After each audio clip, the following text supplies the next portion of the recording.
To the spoon to get your information. To the spoon to be part of our discussion. Spoon, spoon, spoon television. Spoon, spoon, spoon radio station. Spoon gonna tell you what is happening in Liberia. Spoon gonna tell you what is happening in Monrovia.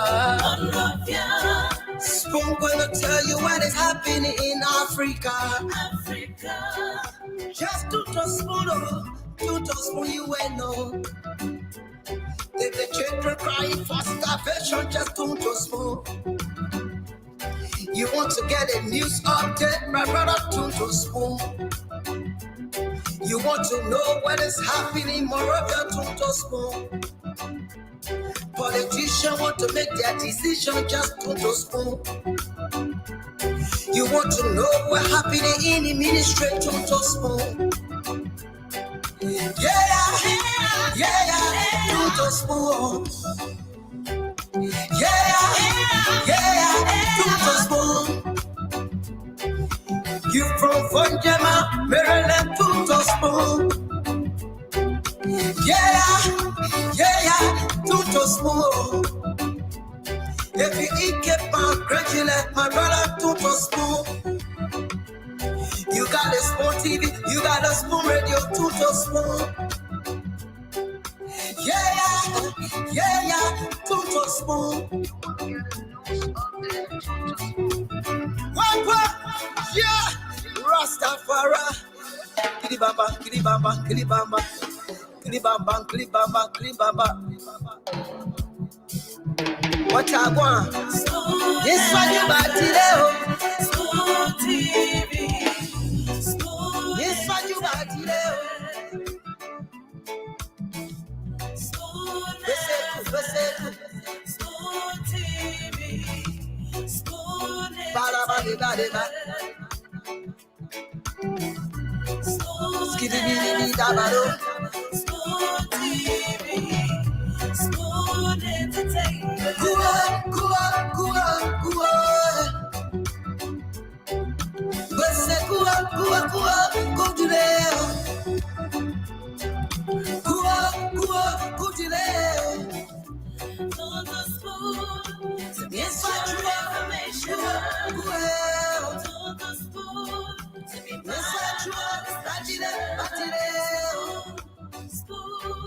spoon television. Yes, I, a special one from the CEO, Stanton with the spoon. And your boy, Friday the South Man. Charges on the beat. To the spoon to get your information. To the spoon to be part of our discussion. Okay. So, good evening, good afternoon, wherever you are. A pleasant welcome to another edition of your favorite nighttime show, the Spoon Talk in Monrovia, Liberia. It's always a pleasure to be here.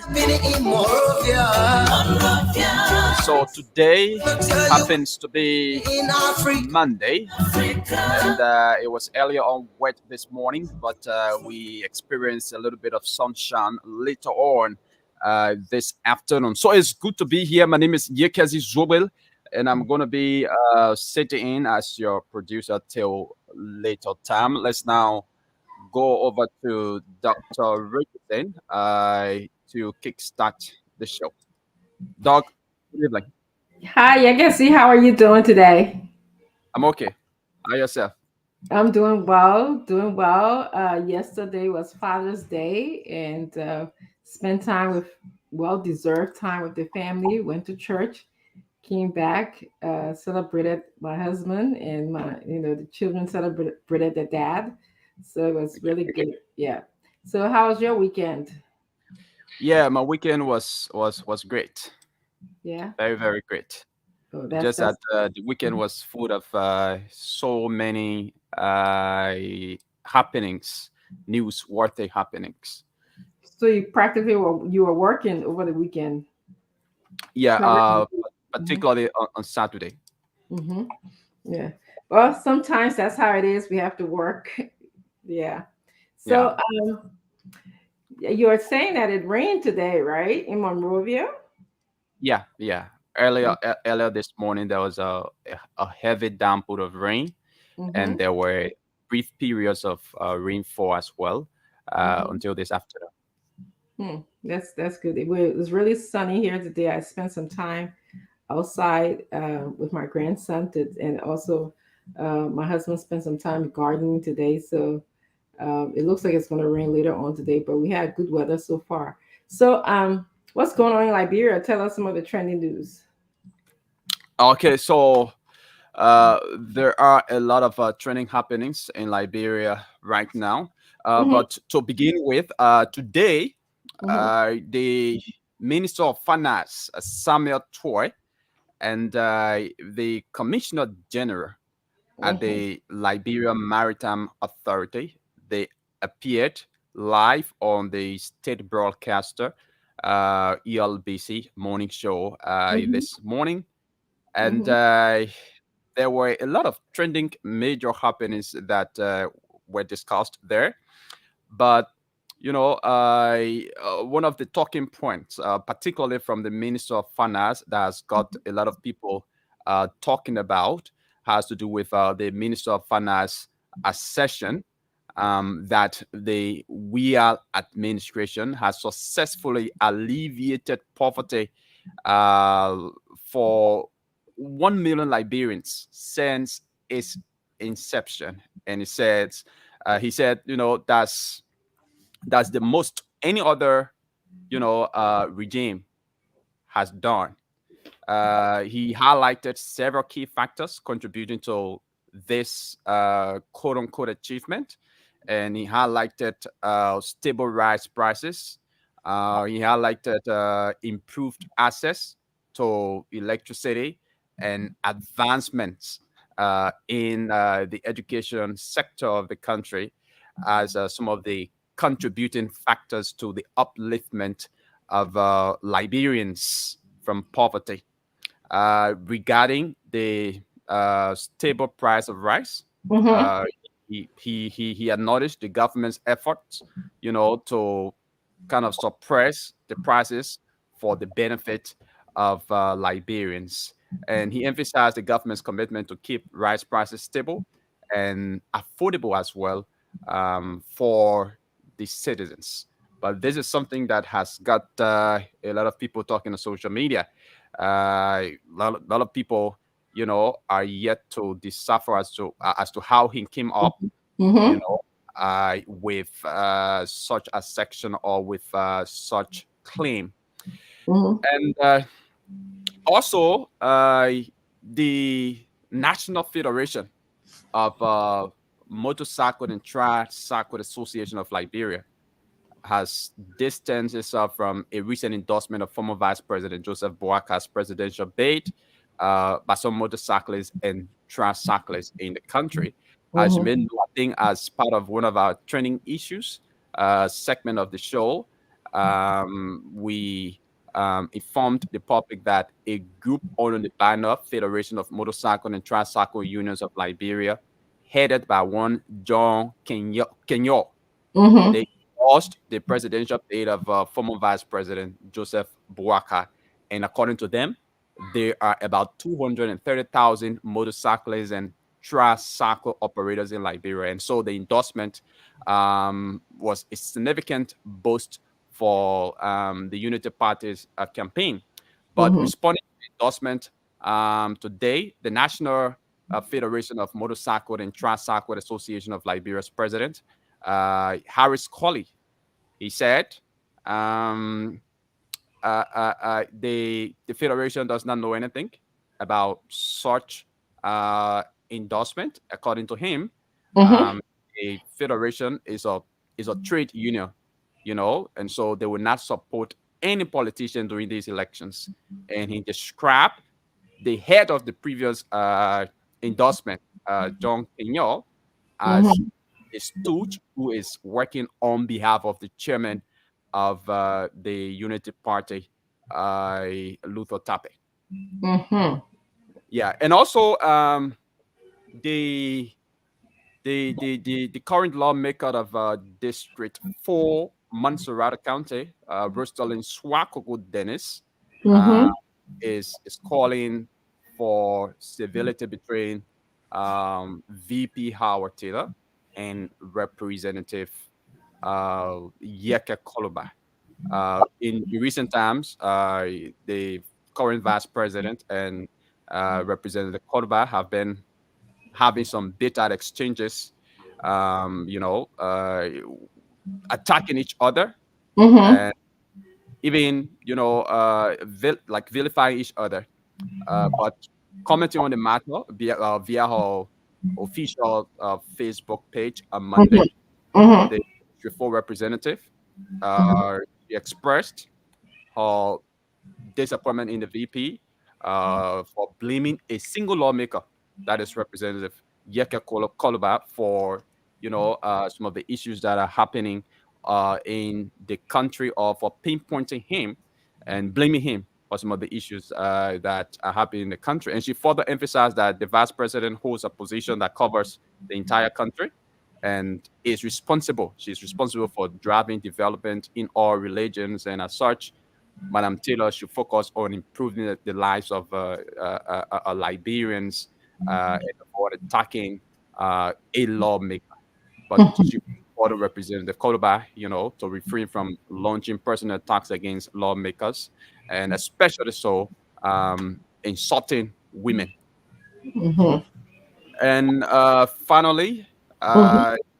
the United Nations International Children's Emergency Fund, in collaboration with the Liberian government, uh, today launched a nationwide campaign to combat violence against children.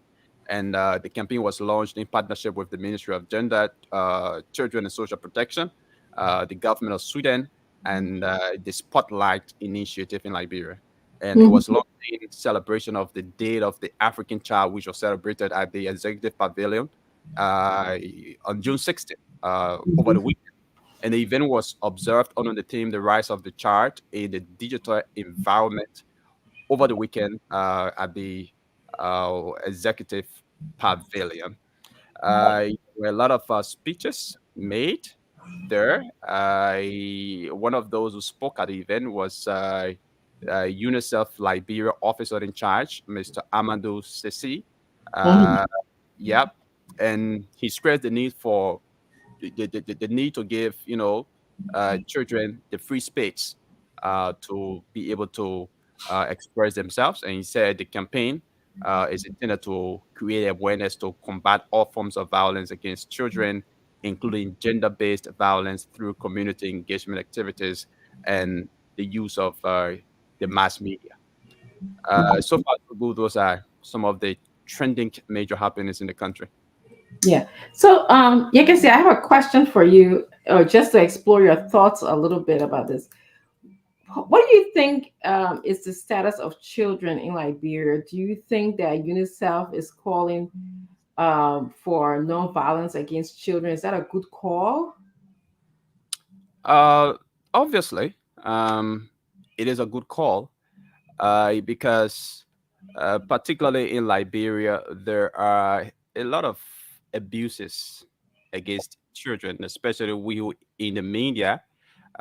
We report a lot of abuses against children. Mm-hmm. Like, for example, you Mm-hmm. will hear news of a mother or stepmother beating on a child to the extent that the child will faint. Some parents, when they are angry, they do not control their emotions. They will go to the extent of Mm-hmm. maybe uh, putting putting the child's hand in fire, I heard or that. even, yeah, in caustic and all of Mm-hmm. that. So those are all abuses against children, and those things are increasing on a daily basis. So I think the need, for uh, uh, uh, uh, civil society organizations and organizations like the UNICEF to come in to advocate on behalf of these children Mhm. is very important. That's good. I think I share your sentiment about that. I was just, I'm also wondering, um, is there like mandated reporters? Like if you see a child getting abused, is there a number that you can call or report the incident of abuse? I don't, did you hear that in some of the speeches that you heard? Um, nope, I didn't hear. Maybe I'll have to listen to the entire speech. Probably, something like that was reported, but I did not capture that portion of the Yeah. speeches delivered. Yeah, I mean, it would be good to explore that. I know that they do have a number when a woman is abused that you can call the Ministry of Gender. Yeah, sure, sure. I'm familiar with that number, but I just wanted to know if they have something specific for children. And the reason why I asked because like certain professional people here are mandated reporter. Like I'm a mandated reporter. Like if I'm in a working professional space and a child came and told me that they were being abused by their family member, I'm expected to report that. If I don't report it, I could have some kind of violation on my license. So I'm expected to investigate, of course, not just ask for the mark, take a picture of what the mark is, and then there's a report form that all states, or Pennsylvania, New Jersey, tend to have, and then there's a 1-800 number. We fax it to them, and then the Department of Human Services take over the case from there and substantiate if it's abuse or not. But I'm mandated to report it. So I was just wondering if they have something like that for children. But let me just welcome Stanton and also Mo Ali to the show. Want to thank you guys for coming today. Um, and Yekezi, is there anything else you have for us? Yeah, so far so good as well. Okay, thank you so much, Yekezi, for your report. It was very thorough. Appreciate you. Appreciate your work. So, guys, do you guys want to give me a few minutes? Let me just welcome our viewers. So, viewers, we want to welcome you to your premiere talk show, Spoon Talk. Just thank you for coming. If you didn't share the show already, please do that. We appreciate your participation in the discussion about Liberia. It is our goal that you will make informed decisions about Liberia in the coming months. So I'm just going to start. I'm not going any particular order because I've been accused of selecting certain group of people. I don't know anybody's political affiliation. I just call you by your name. Moses Kamara, watching from Pennsylvania. Moses, thank you for being here. T. Samuel B. Faya is from Painesville. Thank you for being here as well. Saliki Komola is watching from Syracuse, upstate New York, USA. Saliki, thank you. Tipos PK Dempster, who always follows us. Thank you for being here, Tipos. Tipos PK Dempster. Pian Pian Jr., thank you for watching from Conco Town. I think that's where you are. Makula Sun, thank you for watching. Divine Jubilee Grace Yelu is also following us. Dominic Tape Tazama, I believe their last name. Sorry if I don't pronounce that correctly, but Dominic is from Barnesville, Maryland Center. All of you who are Maryland Center, I want to at Maryland Center, I want to say hello to you. And in Barnesville, Momo Nelson says hi, everyone. Momo, thank you for being here. I think that is supposed to mean Honorable Krah, Krah. Thank you for being here. You are all the way in Morocco. I like to see people watching us from far away places like Morocco. It tells me the widespread of Spoon. So we're going to go to Kenneth Piwu. Let me just get Kenneth Piwu Samoa. I know I'm not pronouncing your last name right, but Kenneth, welcome. You watching from 72nd Street. Thank you for being here. Edwin Kwekwe Lombe is watching from Kakata Magibi. Thank you for joining us. Please share this show. J. Benedict Kolo Sanda is watching from Dubai. Thank you again. That's another faraway place. I like it. Vicariously traveling with you.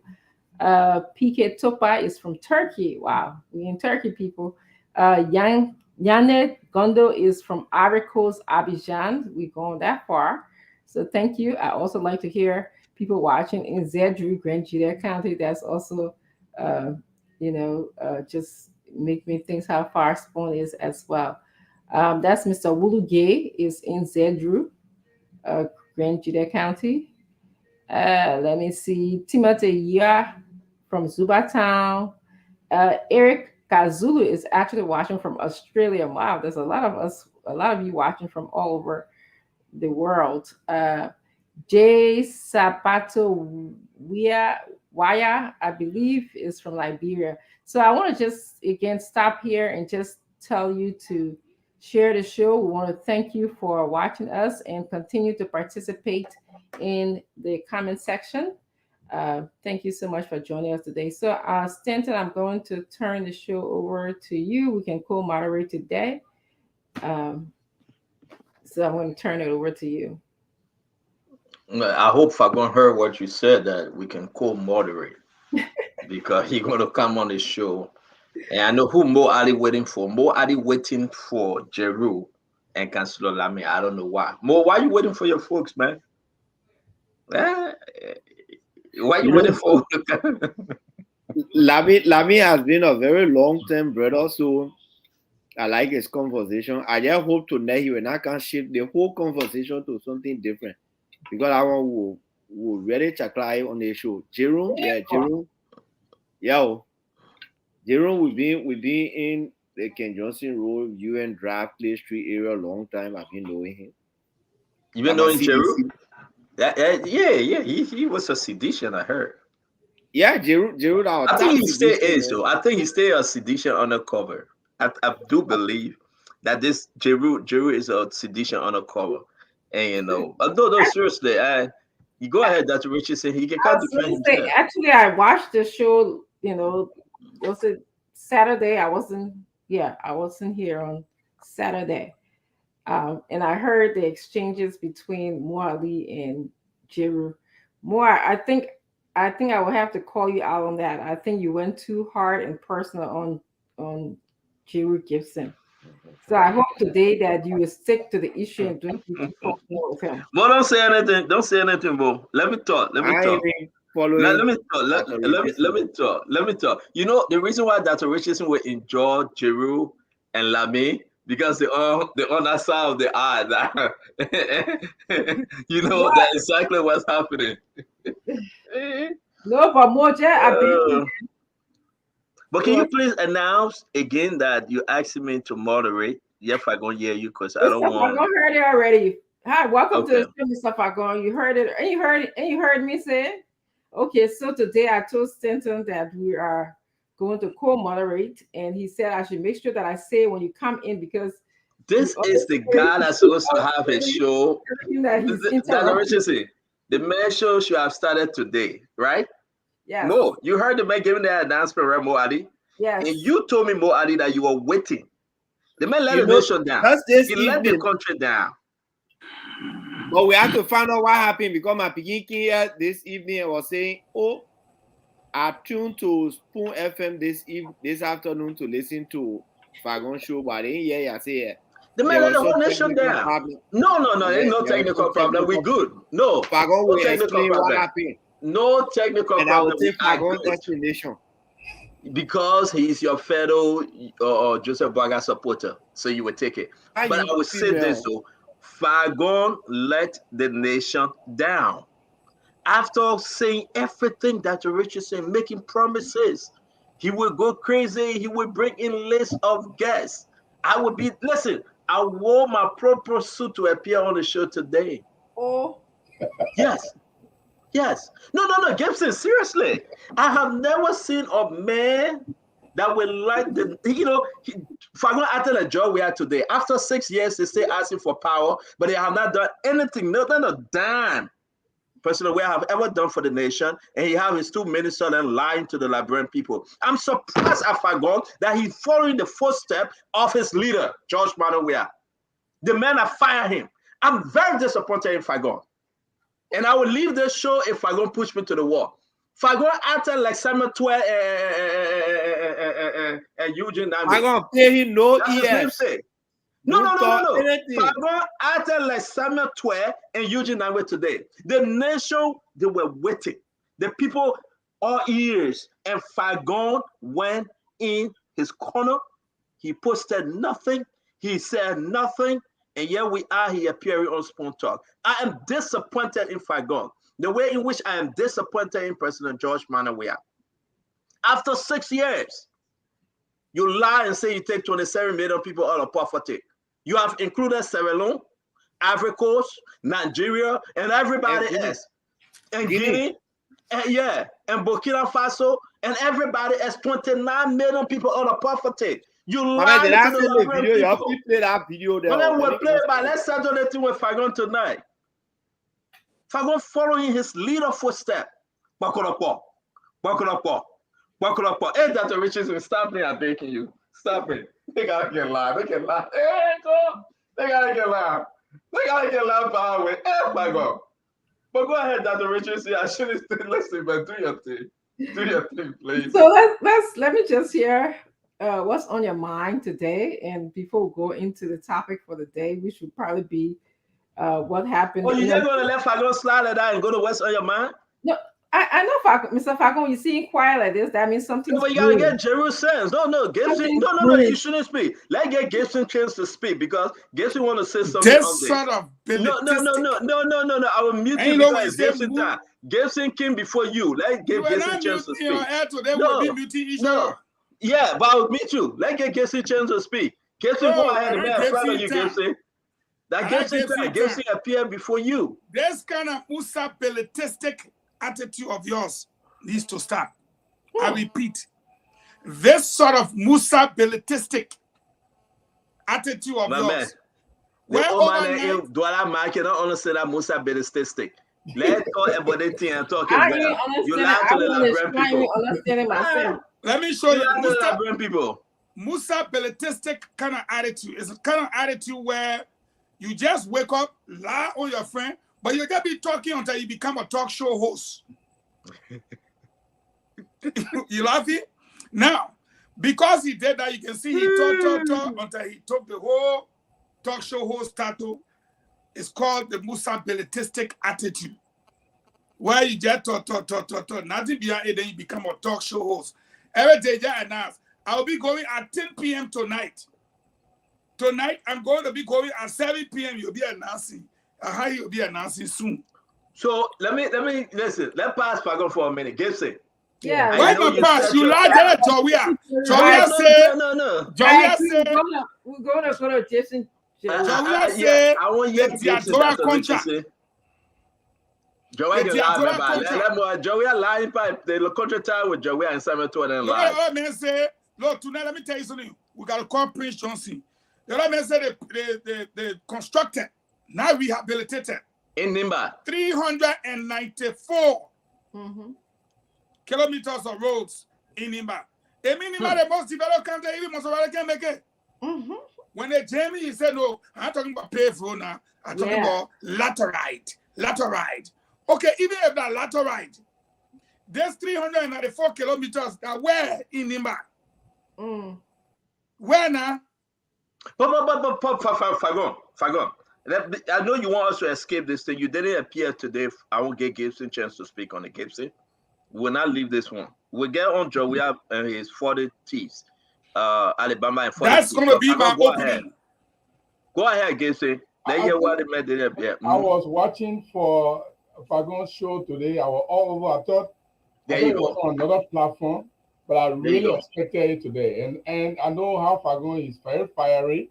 And I thought there was going to be a lot of fireworks coming up. Very disappointing. This morning. Unfortunately, he didn't come on. I don't know why you didn't come on, Fagon, but it was necessary that you come on because you made a lot of promises to the people. And we, the media people, that's what people hold us by. When you say, I will do this, they hold you by it.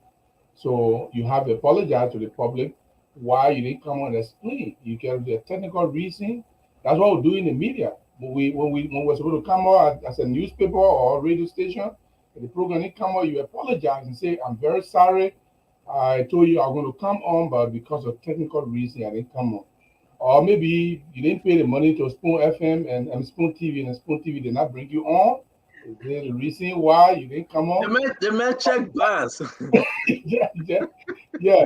But today that live, I was wondering where the 27 million.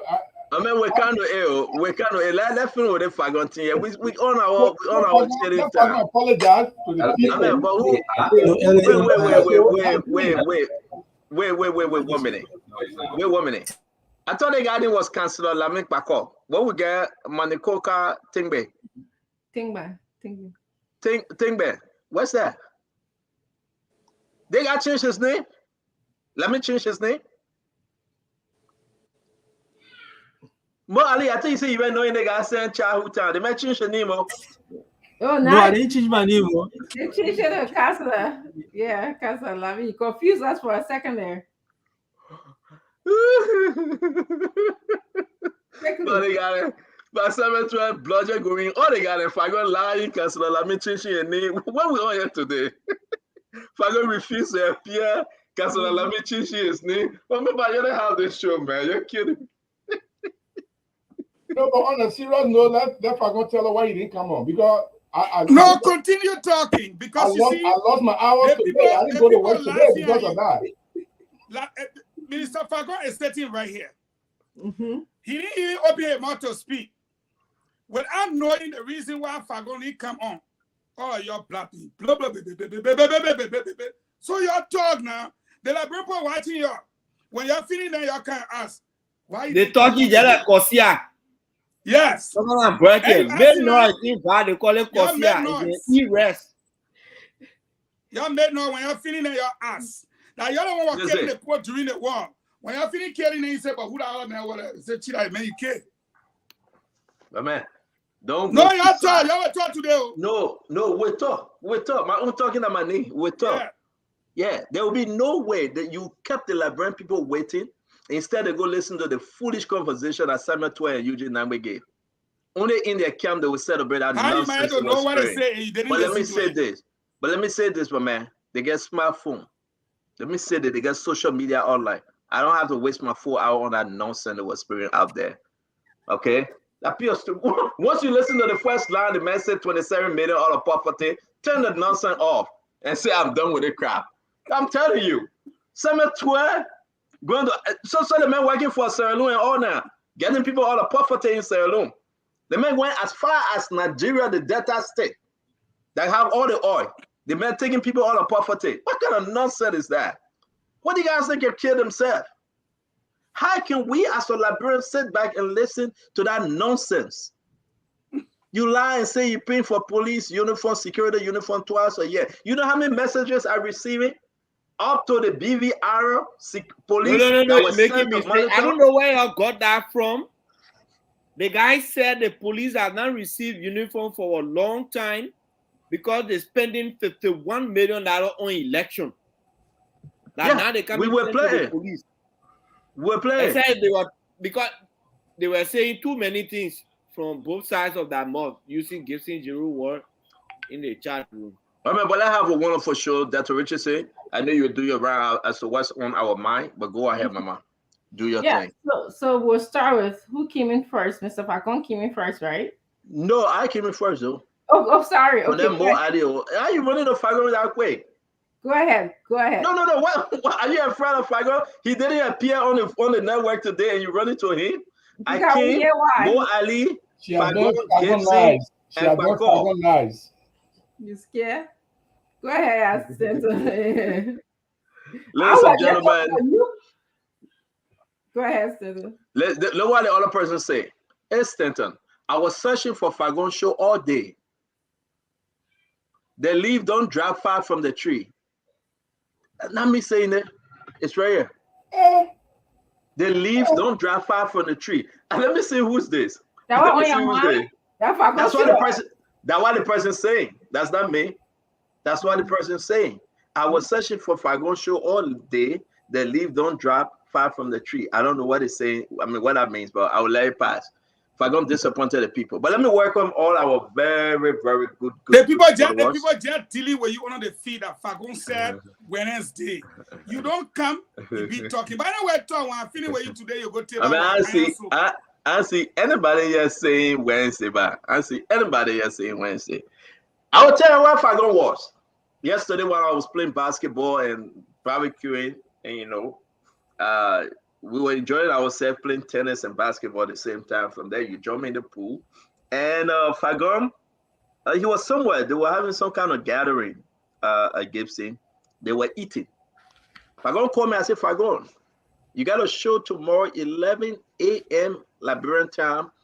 That would be 1 p.m., 1 p.m. Liberian time, 11 a.m. American time. Fagon said, oh, my man, I will be there, man. I will be there. Fagon carry his 4 girls out as well. They have fun. Fagon, I call him. He didn't pick up. I call. He didn't pick up. To my surprise, Fagon returned call that he was sick. He going to look for ginger. I said, Fagon, you going to look for ginger for what? He said, well, man, you hearing my voice? I never knew my brother Eugene Fagon can drink what they call, I think, Modelo or Scap, something. I like, wow. I like, wow, Fagon, you kidding? The man said, oh, man, I follow. Man, no. I deserve my 2 minutes. I'm opening. I beg you, don't interrupt me. Don't interrupt me. I'm begging you. I said, Fagon, you kill it with messing with a man that follows day by. I want my 4 girls there. I'm happy. I said, no problem. But you let the nation down. So what's on my mind, guys? Let me welcome every one of you. There's a reason why the people will go after Spoon Network. There's a reason why we will sacrifice every evening to come on this show to give you nothing but the truth and to tell you nothing but the truth. The President George Manawia administration have failed you. The government, the Liberian government, have let you down. If Eugene Nangbe, the commissioner of maritime, can say to the Liberian people, we are still looking for the people that brought the drugs in the country. If he can say that, like he said today, the government is in a serious mess. If he can say we are still looking for the folks that brought drugs in this country, our government have failed us. They are in a very serious mess.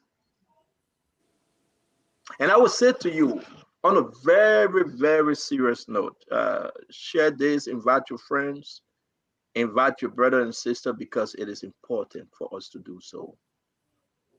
Our country have come to a place that there is no way in which we can wait, because you know why? It's a problem.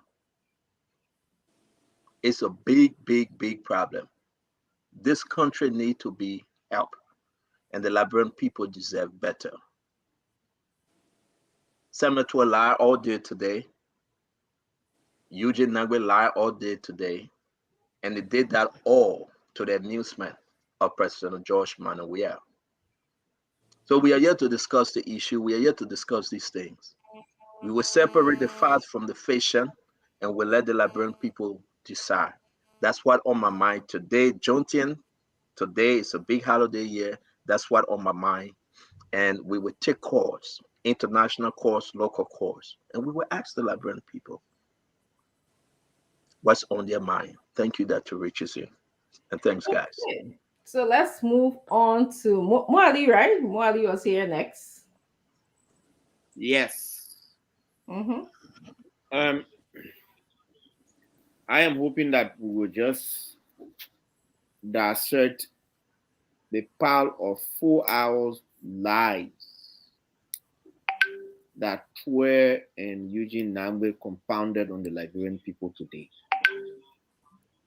And it was so shameful. Twe lied to the extent that he even said 27 million Liberians were lifted out of poverty in George Weah's first year of his presidency. And the sad thing about it is that he didn't say it only one time. The man said it 2 times and quoting an imaginary World Bank report.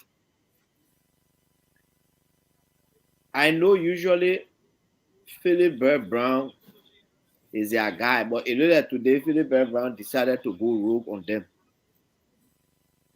And the man went rogue on them. He tackled them on the drugs thing. Eugene said they're still looking for the people.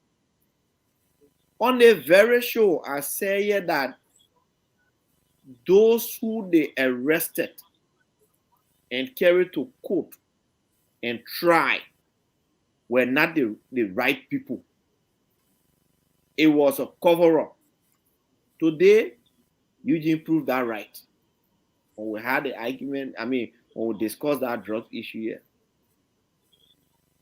And on the issue of sports, Philip Brown put it to them that they feel completely. He even said to the extent that the Olympic Committee got only $1,000 in the budget for administrative to run the administrative aspect of the whole Olympic Committee of Liberia, $1,000. You just say no. So when y'all went to the Olympic, that one there, Eugene was shamelessly saying that one there that just for the administrative cost. How can an Olympic organization run for 1 year for $1,000? The measurable failings of our football aren't even going far.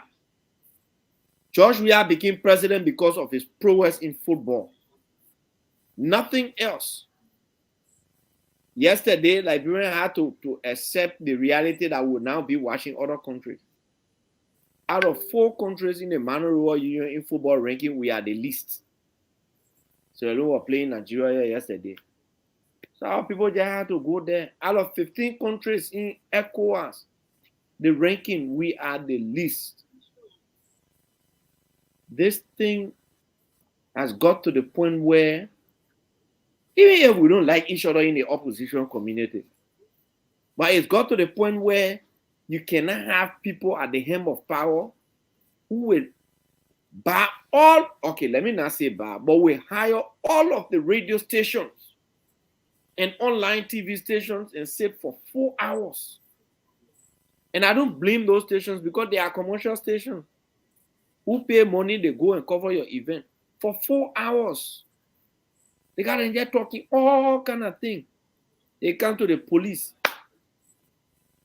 The men say they've been spending money on what they think on election. The election we're having here for 5 years, been spending money on the 51 million. There was one other statement that I captured today from Pue. He said the only way the country will develop is for us to take loan. That World Bank now say our loan is moderate. Whatever terminology you use, but moderate was there. But more, you say some discussion for later because I'm sure we're going to be going into it. I just giving highlight for Stanton and only listening. He said, that they highlight that young people here. He said they met 800 million, 900 million. They're going to 2.1 billion. They say more loan. He said we need a loan of 2.5 billion now to develop the country. That one me and I'm making plywood. No opposition man to now making it straight with it, man. All the lines they did, the 3 hour here for that 3 hour here, 3 or 2 hour plus. You unpack the lies. You unpack the lies, huh? So, Mr. Fagon?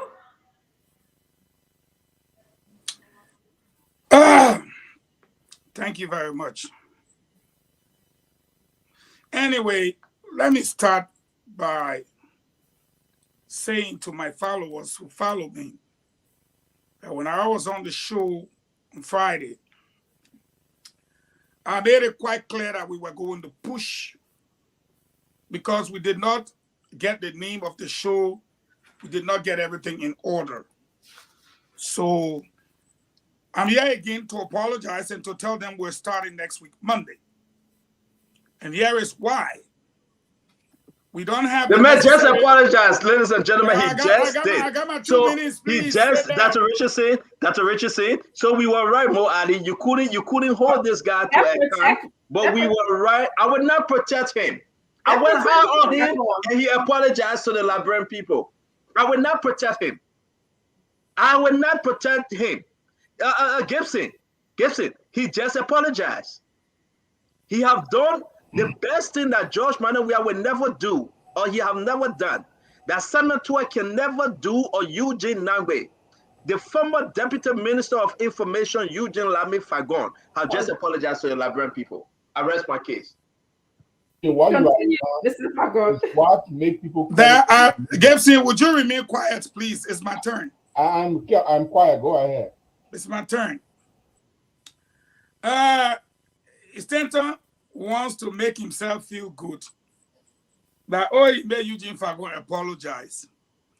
But Eugene Fagon is speaking now. When all of you were rambling, you had no clue as to why the show has been postponed.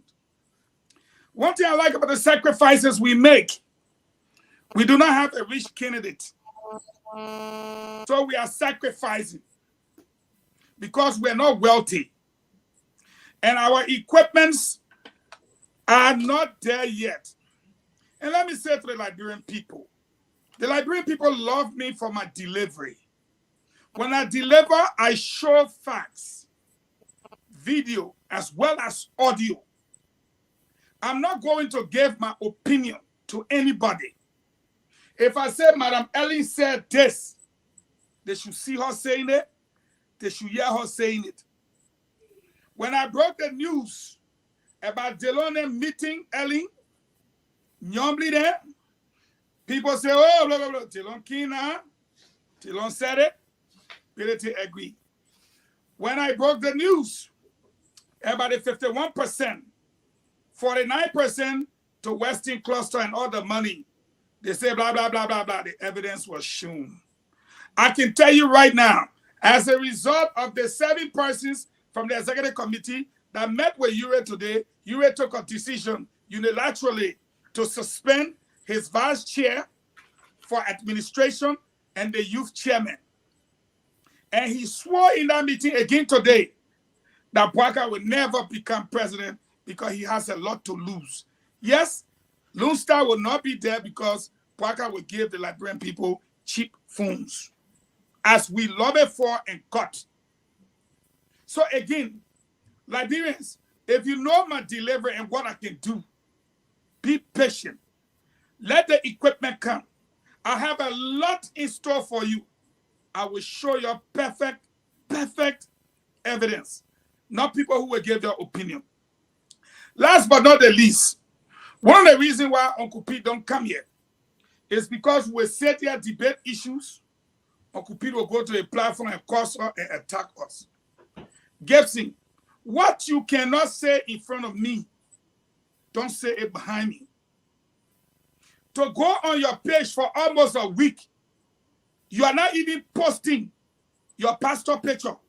Everything there is Eugene Fagon, Eugene Fagon, Eugene Fagon, Eugene Fagon.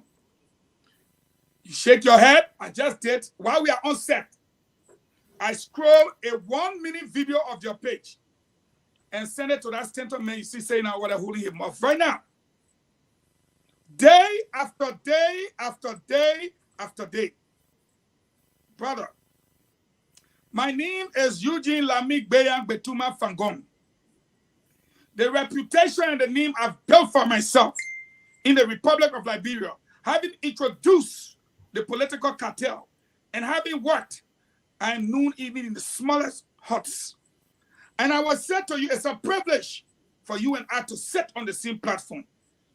Do not leave from here and not say to me what you have to say to me, Gibson.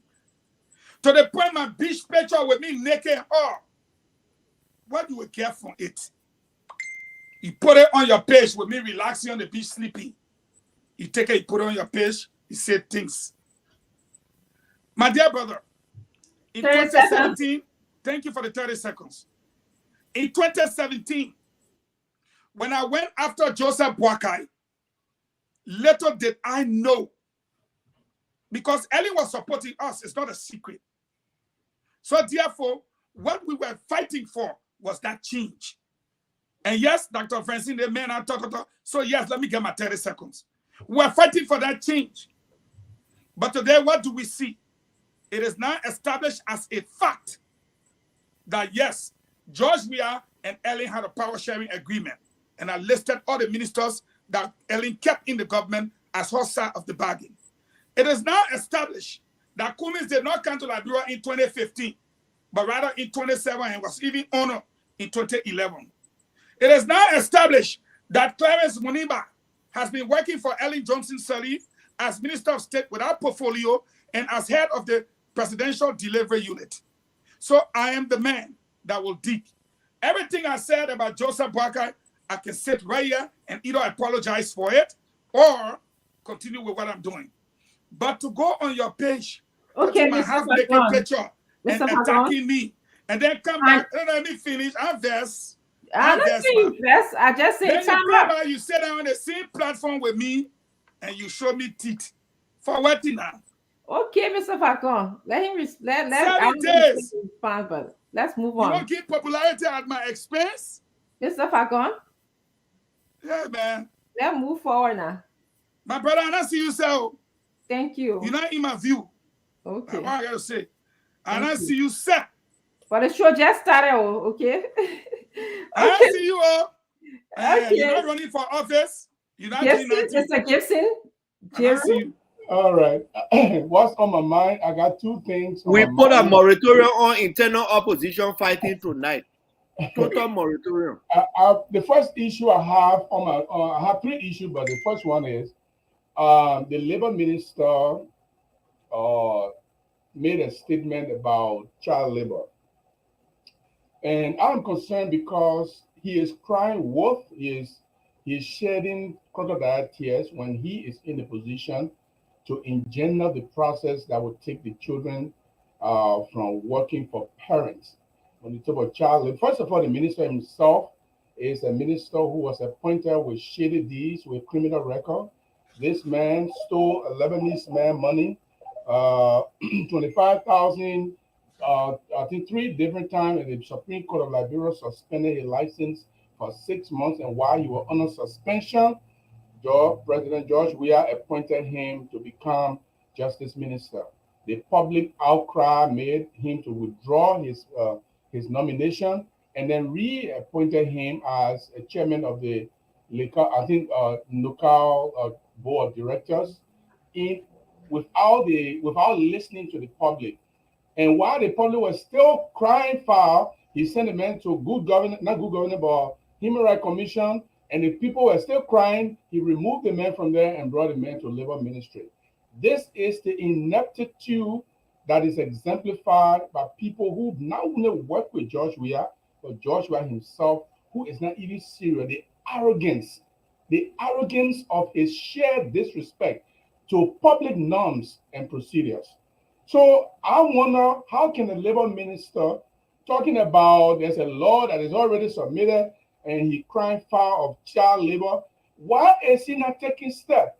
When other labor ministers were there, like Samuel Kofi Woods, they took steps and went to Firestone, for example, where child labor was taking place. I personally accompanied him, and they made sure that children do not work on the plantation.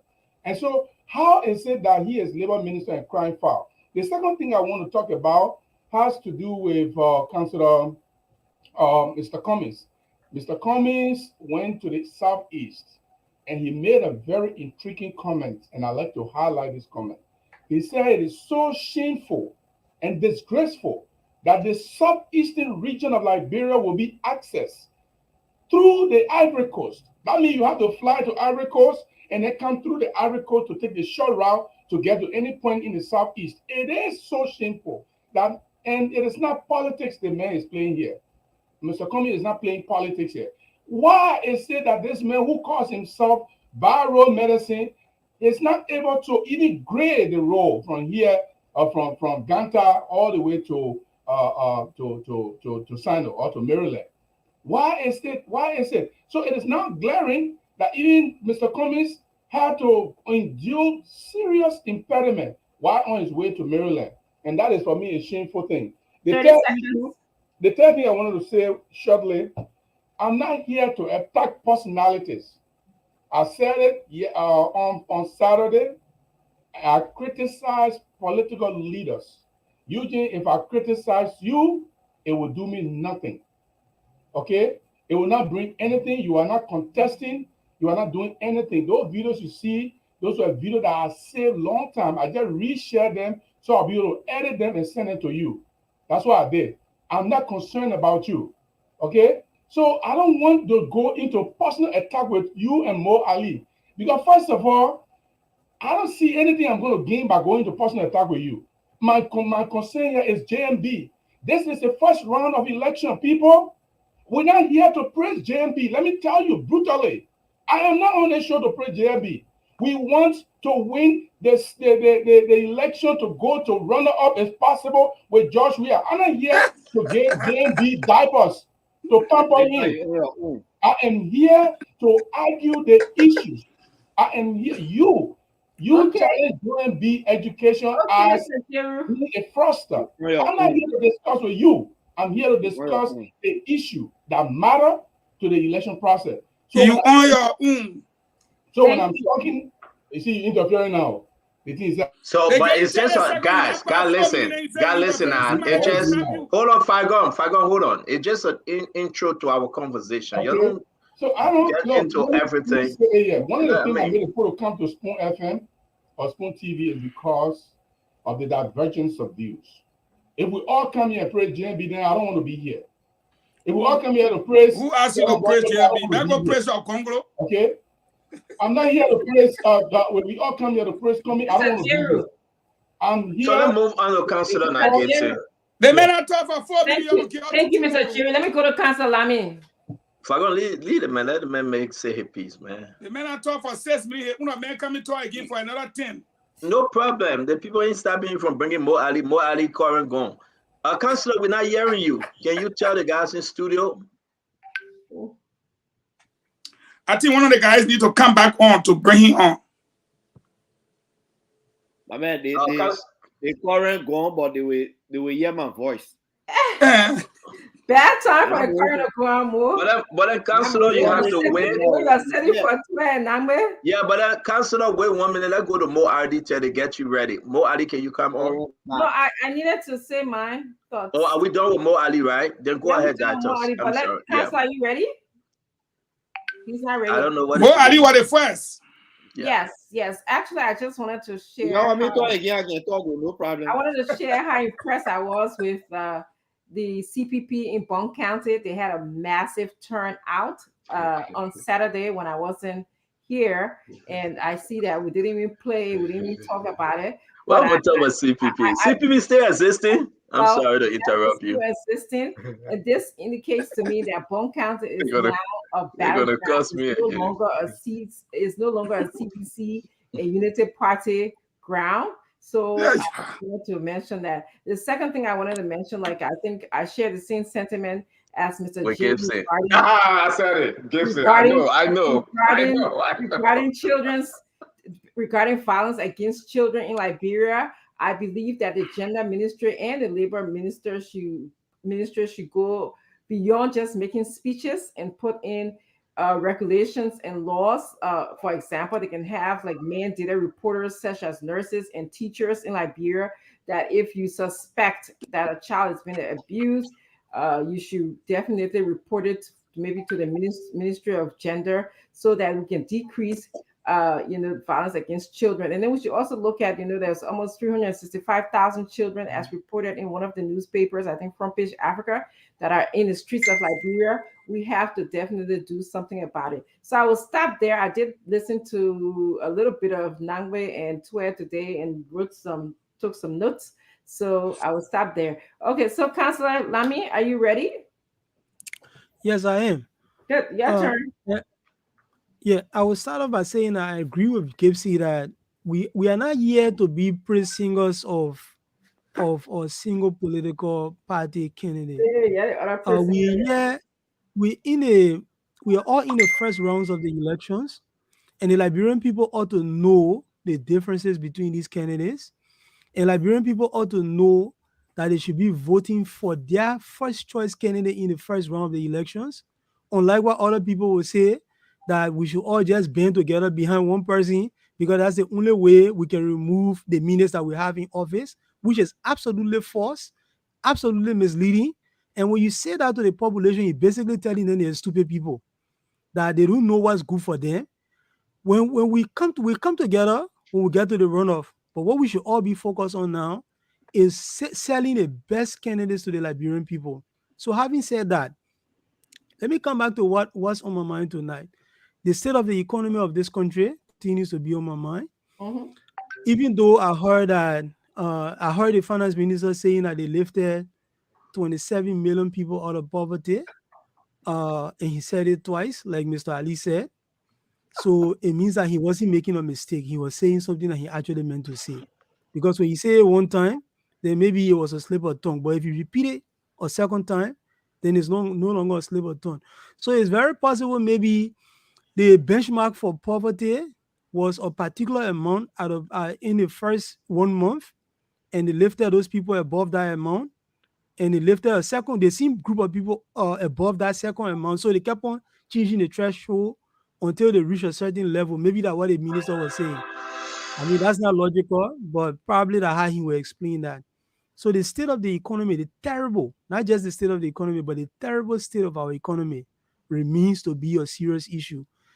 The state of rule of law in the country also remains to be a serious issue to me. And the terrible state of our educational system remains to be a very serious issue. I was just reading a newspaper story earlier on that said out of 26 Liberian students that sat on medical matriculation exam in Rwanda, only one of them was able to make a successful pass. Oh, wow. I mean, with that kind of data, probably maybe this evening the entire Ministry of Education should be on their way out. You know, if you have that kind of disgraceful data that 25 out of 26 students that took a test to be admitted into a program in a different country could not make it. That tells you that the free education they've been talking about has been a total waste of our money, and we got to rethink that strategy.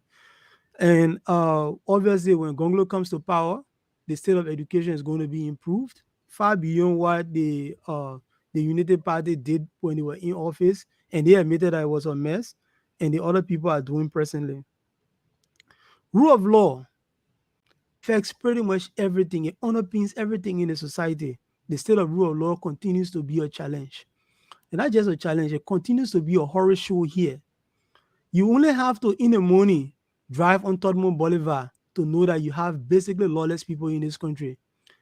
The person will be violating the law, and they expect that you will bow down to them when they're violating the law. Just the other day, I'm going to work, and this guy is in the wrong lane, and I'm not giving him way, and he passes me and says, "That's the reason why you will not win any election in the country." I'm not running for anything.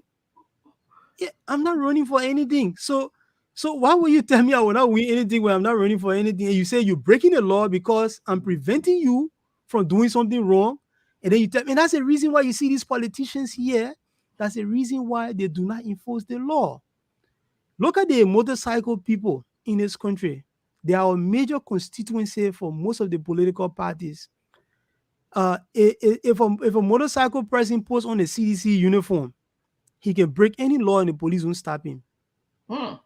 If they do it for even the UP, even though UP is not in power right now, if they wore UP uniform, the police people will not stop them because they probably see them as a potential particle. So we need to draw a line under these behaviors. The CDC people see the motorcyclists as their constituencies. So because of that, no law enforcement against them. Okay. Because of that, when people do power theft in many of the communities in Monrovia, nobody goes after 30 them. seconds. The other day, I heard the president jokingly saying that he told the power theft team when they go out there, they should be careful. Oh, you know that my people there, you be careful with them. You can't be saying those kind of things and you expect that people will be law abiding when they hear people at the top. This is just what's on your mind. It's not, let's do this 2 minutes. What's on your mind, then we can go into the discussion, folks. Yeah, let's go to we shouldn't imitate them. Yeah, I know, Councillor. I don't want us to imitate Fagon. Sometimes, it's hard to control him. You're right, Councillor. Okay. Well, yeah, we stop there for the time being. Yeah, thank you very much. Fadiga, 2 minutes, please. Okay, job, yeah. He's a quiet bad dude. Serious, but on a serious note, a lot on my mind. I listen to that Samuel Toy stuff, but we'll say more about it today. No, Samuel Toy is delusional. That guy, the worst thing about Toy is that he thinks that he's the smartest in the room. I don't know who ever told him that. And that illusion, yeah, somebody told him that. So this guy just spewed garbage out most of the time. But what I want to talk about, honestly, is this drugs. Drugs is still on my mind. Honestly, Aaron, like the other day I was dealing with another drug case here in Liberia, just on my mind. Look, drugs hard to deal with though. It's not easy. While we are overlooking in that country there, even in America, they cannot get good drugs under control.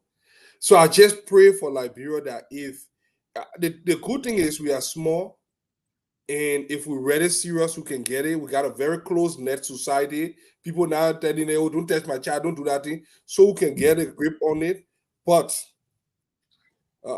we are only seeing Zogos. We're not talking about the politicians, the lawmakers, those other people that look good and something that are under the influence of that thing. It's been on my mind for a while. I know we're going to show. We got a lot to say, so I won't try to be the Lamille or Gibson Giroux that's tried to sell Gonglo to us. But Gonglo is a fine man, but Omen Boyka is the best. And we will continue to push forth his message. And those that are master the art of trucking nowadays, we want to commend them that they are doing a phenomenal work of trucking people to the different events. We will know on November 11th if those trucking will translate into votes. I'm not calling, but yeah, I'll leave that. That's on my mind. That's why on my mind. When I hearing you, Data, are you coming to me? Yes, I'm coming to you to set up the. Thank you. The topic Sure. Let me. No. Everybody have given what's on their mind. Let me go. Then maybe I'll better Fagon, you, Mo Ali. But Mo Ali, man, can you put Keno on? We can't have you in the dark, bro. Got lantern. It looks scary. Put Janko Lantern on, Mo. My man, let's talk. I mean, I hope you humo. Don't put yourself in situation you can't know. I write to my house, you know my curtain all the time. I mean, you can say buy that curtain and distribute them. But let's move on. Let's move on. It is important, though, that Richardson, let me say this to you. Mm-hmm. Samuel Toy and Eugene Nangwe lied to the Liberian people tonight. And their lies not only just common lies, but it's the fact it was intentional. They felt within themselves, we will go with all these radio stations and the people will believe us. But tonight, with tens of thousands listening to Spoon, Fabric, and Super, and all the relays, I'm not going to get into the fight or the names calling between Fagon and Gibson. No. We should pass that time because it is important for us to help our fellow Liberians tonight. Samuel Toy lies and say it, and Mo is right. He said it twice. 27 million out of poverty. I just want us to understand where this guy, how will you lie? And the people are listening to you as the finance minister. And President Weah is sitting and celebrating that you're lying to the people that voted him in office. Why will you lie? Going back to the PAPD, you will imagine that all these things will come to a place in life that the Liberian people will realize that you guys are 419 government. And if I say this, people get angry. But this is the truth, Fagon. The only thing President Weah care about is all his tente, money that he will collect every week, and he will tell you about his football experience. That's it. He cares less about the country. He cares less about what Samuel Toy going to say. And I posted this in the chat room because it was very important for us to read it, the poverty level. Let's go back in history and talk about the poverty level. Let's understand what somebody said concerning what Samuel Toy is celebrating today. The proportion of poor households living below the international poverty line. How many Liberians going to bed hungry every night? How many Liberians depending on begging before they can eat, find cassava to eat? The prices of rice is up already now. People cannot afford it. $1.09 a day from 2011 to 2021. The projection has increased to 52% in 2021 under George Manor we are government. 2021, just 2 years ago, the poverty line have increased to 52%. World Bank PDF, Liberia, World Bank, they say estimated that 64% of Liberians live below the poverty line. So tell me the population of Liberia today, and let's do the math. Let's agree that the government said we have 5.2 or 5.3 million Liberians. 64% is over 3 million Liberians. You guys are good at math. You're talking about it. So the World Bank telling us that, listen, up to 2021, getting into 2022, you have over 3 million Liberians below the poverty line. They are not even at the poverty line, which is to say that Senator just lied. We will get to the other stuff to talk about, but let's educate our fellow Liberians. Senator have his cassava, Eugene Fagon have his, how do you call it, lobster to eat. But Liberians going to bed hungry. And personally, we are celebrating his two best friends. But this is what it said. 64% of Liberians live below the poverty line, of whom 1.3 million live in extreme poverty. That's the key. 1.3 million Liberians right now living in extreme poverty.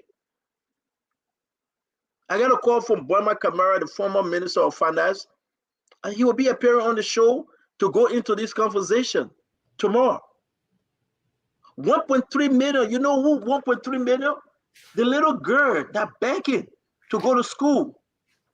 The old man is selling her pepper color and nobody can buy. Okay, come on, let's just be serious for once. And this guy saying that we took 27 million people out of poverty. Where is the information? Where is the data sheet? Show us something. So for my 2 minutes, I want to remain right here. I'm going to get to the other one later. They talk about the social safety nets. It poorly developed. World Food Program, Liberia County, you remember they gave that money to World Food Program and they said we cannot investigate them. Saying that extreme poverty in Liberia such that the proportion of people surviving on $1.90 rose from 44.4% in 2019.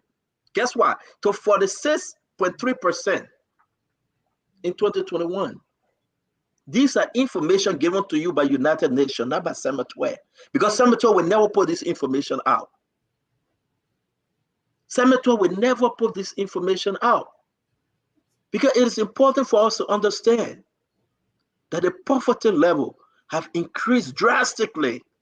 Then you're going to have Senator and you're going to have Eugene Nagbe lie to the Liberian people. Then you have President John Mahama, we are clapping.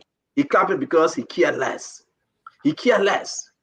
Once you can give him that money every week, once all his girlfriend can travel, once all his girlfriend get a cars, once all his girlfriend settle, and the president drinking Hennessy, so he cares less for the poor Liberians. 64% of them that live in poverty right now.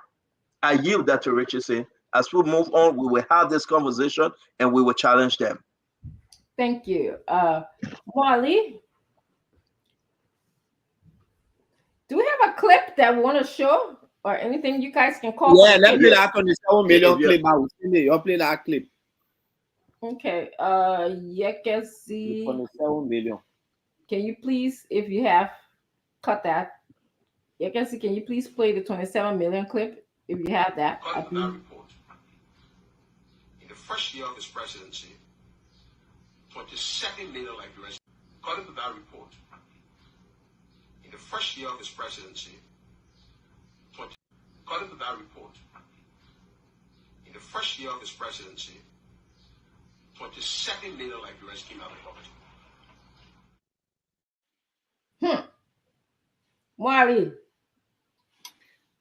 I would have loved where the clip. According to that report, first year of his presidency, 27 million Liberians came out of poverty. In the first year? This is not Samuel 12, this is World Bank. 27 million Liberians came out of poverty. And then they got lie on World Bank. He didn't lie on World Bank. So that is the point I wanted the public to hear. That 12 was not even saying it to say he quoting himself. He was dragging the World Bank in his life. And because these guys, I will read a part of the propos agenda for you on page. Let me get the page. Send it that flag. Send it to me. Let's put it up also while you read it. On page 18. Yeah, I will take a screenshot of it and send it. On page 18, they said to provide greater income security to an additional 1 million Liberians. 1 million Liberians, and reduce absolute poverty by 23% across 5 out of 6 regions through sustained and inclusive economic growth driven by scaled-up investments in agriculture, in infrastructure, in human resource development, and in social protection. They have got absolutely no statistics to show the Liberian people as to how many persons they have lifted from poverty. As a matter of fact, we have been hearing from experts telling us that the World Bank has reported that instead of lifting people from poverty, this government has successfully plunged around 500,000 people into poverty. And here is the sad part. After not making any report on what they've stated in their own proposed development agenda, Senator will come to the public today for 4 hours. Him and Eugene Nangbe, they sat there with almost all of the radio stations in this country and lied. But that didn't make him happy. He went on to promise. He said, in our second term, we'll give 500,000 Liberians jobs. The one where you're able to do 1% of it in your first 6-year term. You say you will do 500,000 in your second 6-year term. But Eugene Nangbe, to an impact of that lie, told the Liberian people, after he said he had lifted 27 million people, and now one of my men say it looks like we will start counting that 27 million from JJ Rao up to today. We still might not reach. So we might have to include Sierra Leone and Guinea in the 27 million. Twice said the market women on radio station indicated that they love the poverty they are in, the hardship. He said radio station went to the people in the market and asked the market women, y'all like the poverty, how business going? They say business hard, but we'll still vote for Joya because we like poverty, we like hardship.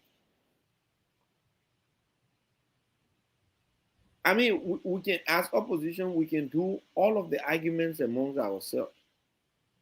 But when you listen to these guys, they sit on the radio, they take state resources and just lie on everything. It makes you to think that, look, any one of the major opposition figures go there, but it can't be them. Because like JMB always said, if we have these guys for another 3 years, there will be nowhere for us to call country. And all the things we can sit down on the radio here will be talking this and that. You not have anywhere to sit to talking. Because by that time, The men have finished chakla in the whole country. That is the reason why people are beginning to do that ticket as chakla 1, chakla 2, the chakla ticket. So we are chakla 1, where I want to do chakla 2. And they get Eugene and they're pumping it up. Lying. 27 million? Even if your mom coming sleep and say 2.7 million, then we'll start a debate from there. He did it deliberately because the lies are piled up on him. We need to look. There are other aspects I'm sure we'll come back to. Okay. Yes. Thank you. Thank you very much. Mr. Pagon. Well, thank you. And let me say to many of the Liberians that are inboxing me that even if I don't have equipment, I should just talk to them. I will consider starting on Wednesday. You can see that part of the reason why my chinga is How about ginger? Yeah, ginger. The voice. Mm-hmm. So I will consider on Wednesday if I have to talk to you all for 2 hours, but I guarantee you I'll be able to show you guys some proof, some evidence of everything I say. Let's start with the lies and things that Twer, Eugene Nangbe, and others told. I will let you guys play with it because I like facts versus the fiction. I like to show proof and not just talk about the things. Pillar 1 of the PAPD says power to the Liberian people. And that has to do with according to the PAPD, which I have right here, that they will empower Liberians with the tools to gain control of their lives through more equitable provisions of opportunities in education, health, youth development, and social protection. Has that happened? No. That is exactly why you saw 2 of them in the studio trying to fix themselves, but they destroy themselves more. Pillar 2 has to do with the economy and jobs. Economic stability and job creation through the effective resource mobilization and prudent management of economic inclusion. Has that happened? No. In fact, what did happen? The US rate is going to 200. Is that economic stability? Did they create jobs? Look at the nonsense they're talking. The entire government employs 77,000 people. And you've been working with the 77,000 people and cannot even pay them. You've brought no investment, but you are going to create 500,000. That's like 6 times more than what you even have in your government. And another quadruple, millions of tons of lies about the whole thing. In that same pillar 2, you talk about true resource mobilization. You eat a bomb country people need my poor money. You eat a bombing people money that you mobilize and you got. Even a Zogo, you ate that $2 million. Then you say a prudent management, economic solutions. That's a lie. That's the real lie they're telling. Pillar 3, they say sustaining the peace, promoting a cohesive society for sustainable development. Where is that happening? That's a complete breakdown of law and order, like Lamut Pabo said. So you're not maintaining the peace. No Liberian go to bed at night peacefully. That's a blatant lie. The country does not have peace. Pillar 4, you talk about governance and transparency. Where is the good governance? You're the other man that they put in charge of good governance. See where he was the other day? Where is the transparency? When you take 30 million and give it for stimulus, we can't see it. 11 million for rice, we can't see it. Zogo 2 million they poor gave you, we can't see it. Liberian people 14 million, you say you waive it. So again, you want to see the lies that Twer have told today, but I think you should look at the lies that this government have told through the PAPD and the 4 pillars for the last 6 years. Thank you. And give me my 30 seconds, you get of me, just say thank you. No, I'm telling you, thank you. 30 seconds coming now. When they say Bon County that battleground, when Bon County, NPP Bon territory County is no longer okay, let me finish my 30 seconds. Okay. Let me finish my 30 seconds. Mm-hmm. Liberia's population under George Weah is put over a little over 5 million. And now look at what Twe is saying, about 27 million. If you look at the roads that Twe said they paved in Nimba, 394 kilometers of roads. Nimba is the most developed place in West Africa. Then you change a note to laterite. Even the laterite roads. Where's the roads? If in Nimba you pave 394 kilometers of roads, I put it to Gibson Jerry and his kinsmen. How many kilometers of roads did he pave in Granjide? That you and your kinsmen must remain loyal since 2005, 2011, 2017, and now 2023. Granjidians will wake up to the reality. When I come on my show, these are the things you will hear from me. When I play Twe and hit 394 kilometers of roads in Nimba, then I will call Top FM and Smile FM in Granjide and ask the people for their kilometers of road. Fagon is coming. Wait for me. I'll start on Wednesday. Thank you, Mr. Fagon. Let's go to Mr. Jiru. Thank you very okay, thank you very much. Look, I was just looking at the World Bank good countries, bad countries report, and what I noticed is Liberia is progressing by 17% in what we call repressive government in the world. Anyone who wants to go there, you go to heritage.org index ranking. You will see that Haiti is number one, but Haiti is reducing, is now 0.01. That means they are coming out of repressive government. But Liberia is progressing, and they are now in 17% of the most repressive government in the world. Liberia is number two. Whatever yardstick that was used, I believe it is so because of individual and government actions that have been taken to stifle speech, to stifle movement, to repressive action that lead to killings that are extrajudicial killings. So it brings me back to people that Samuel 12. This is why they have this stronger hold on George Weah. Because George Weah see them as his gods, who, when they say something, is sine qua non. It's not questionable. But I don't know if George Weah is going to ask Samuel 12 to go back and make a clarification on this. That Samuel 12, we don't have 27 million people in Liberia. I don't see how out of the 5.4 million Liberians that exist in the country, and then you took 27 million of them out of poverty. Like, let's not say maybe we're going to bring Ghana, Guinea, maybe Ivory Coast, and all their citizens. We incorporate strategy. So this is the bad thing that is happening to the government itself. The people, they lie for themselves, and he lied on the World Bank.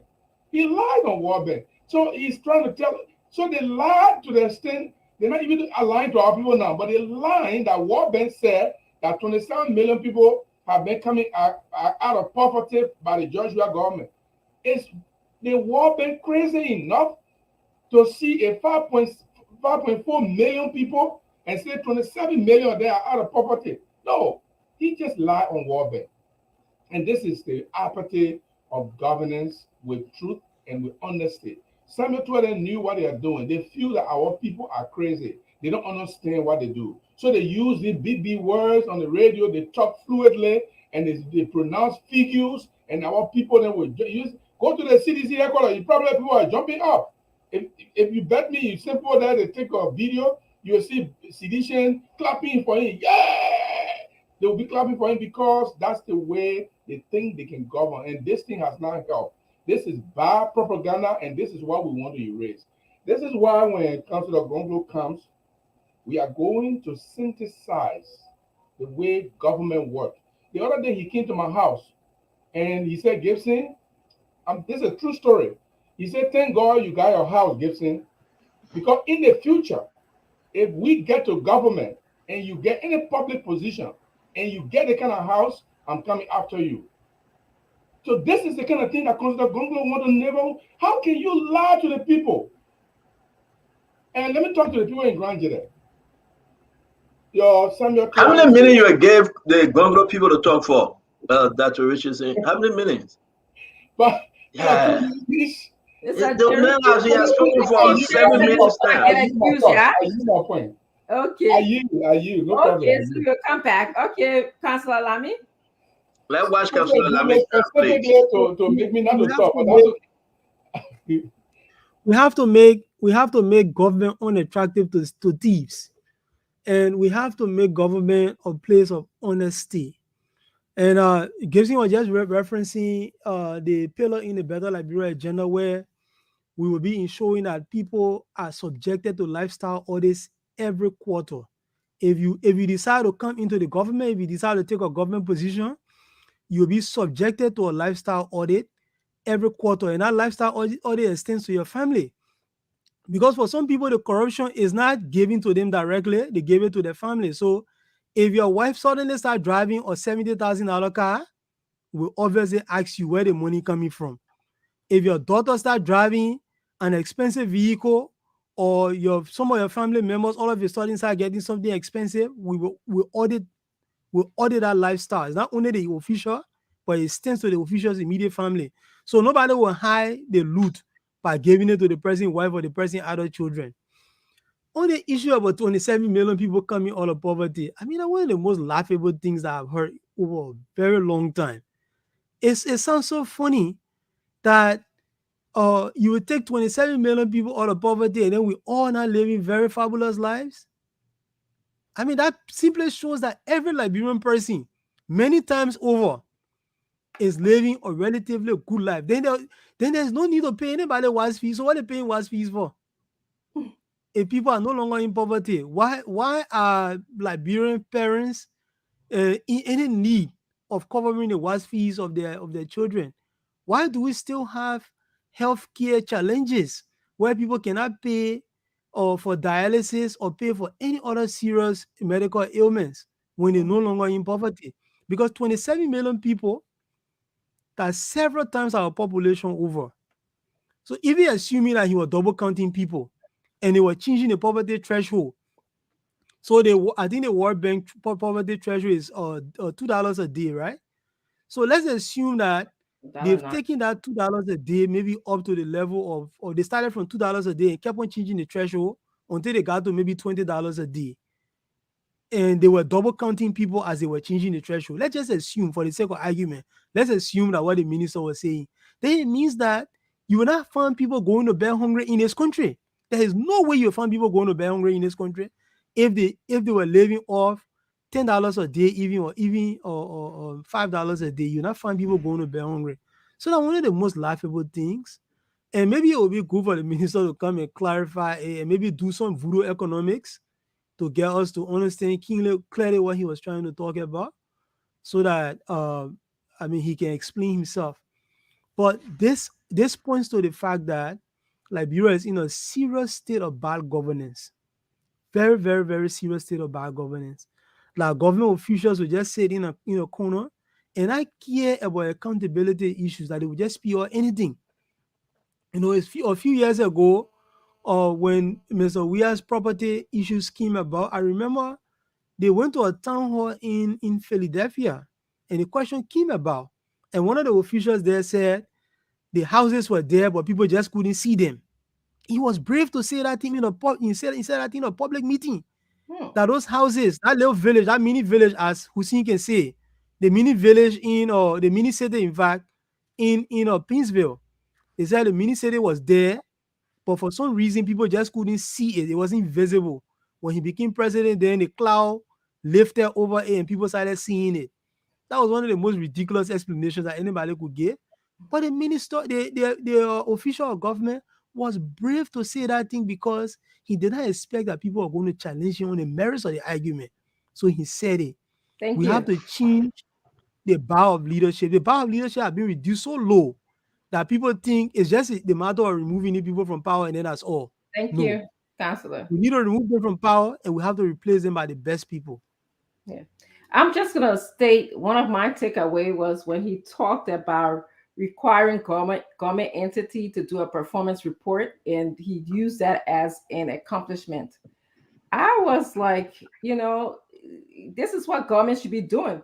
So how do you know that your government have done well when you didn't require anyone to give you reports? So he was saying that that was his way of, creating transparency in the government.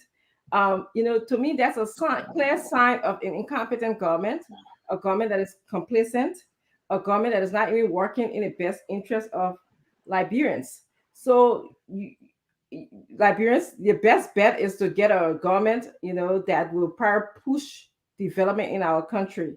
And of course, nobody can do that but Mr. Alexander Cummings. My other takeaway from this conversation they had was he said, you know, uh, all of the reason why investors were not coming to the country because the iron ore were taken, the rubber forests were taken, bee mountain were taken, which means that we're not creating any more natural resources, which is correct in that part. But there are countries who don't have any natural resources, like Japan, that tend to do well with their economy. There's other things that we can look for to boost our economy. We can look for, our beautiful landscape in the country. You got good beaches, like Piso. You got good good waterfalls in the country. You can really, really gain revenue from going into the goods and service aspect as opposed to just relying on the natural resources. So again, what are they thinking? Are they thinking outside of the box, or are they not thinking at all and just going with the old standard of natural resources, rely on rubber, rely on iron ore, rely on gold, to create revenue for our country? So those are my two takeaway from the interview. Y'all forgot about me, oh. Yes, Fadiga. Sorry. Go ahead. Well, I listened to this interview. Look, for a lot of us that have been following Samuel Toy have made a lot of these statements over the years. You remember when Samuel Toy went to China and came back, he said they were going to do a mineral swap. And he said every mineral under the ground and in the air, if we have some in the air, they were going to swap it with the Chinese. And we kick against that, nothing happened. You remember when they went China a couple of years ago when all the other head of state were invited to China? Samuel Toy tried to grab another loan from Etom and Ibomaf. If you look at the Ibomaf deal, that was another very horrible one. Look, these guys just came to grab and go. It is evident. I'll look at every now and then, I just take a look at the poverty reduction or the PAPD. And Fango was going over something. Look, the first pillar, number one, the one of the first thing on the agenda was poverty reduction. These guys have actually increased poverty in Liberia to the point that when you go to Liberia, and that you go there all the time, look, I have never seen our people this destitute. There's something weird. When we're in Liberia during the Taylor administration, a lot of people didn't get paid. Sometimes not 3 months, 4 months, but people have food. You cannot even compare the time now to that time, even though there were uncertainty during the Taylor administration. I used to call it rebel normal days. You cannot compare that to now. Majority of our children are in the streets, selling themselves or using drugs. Drugs addiction is also a component of poverty.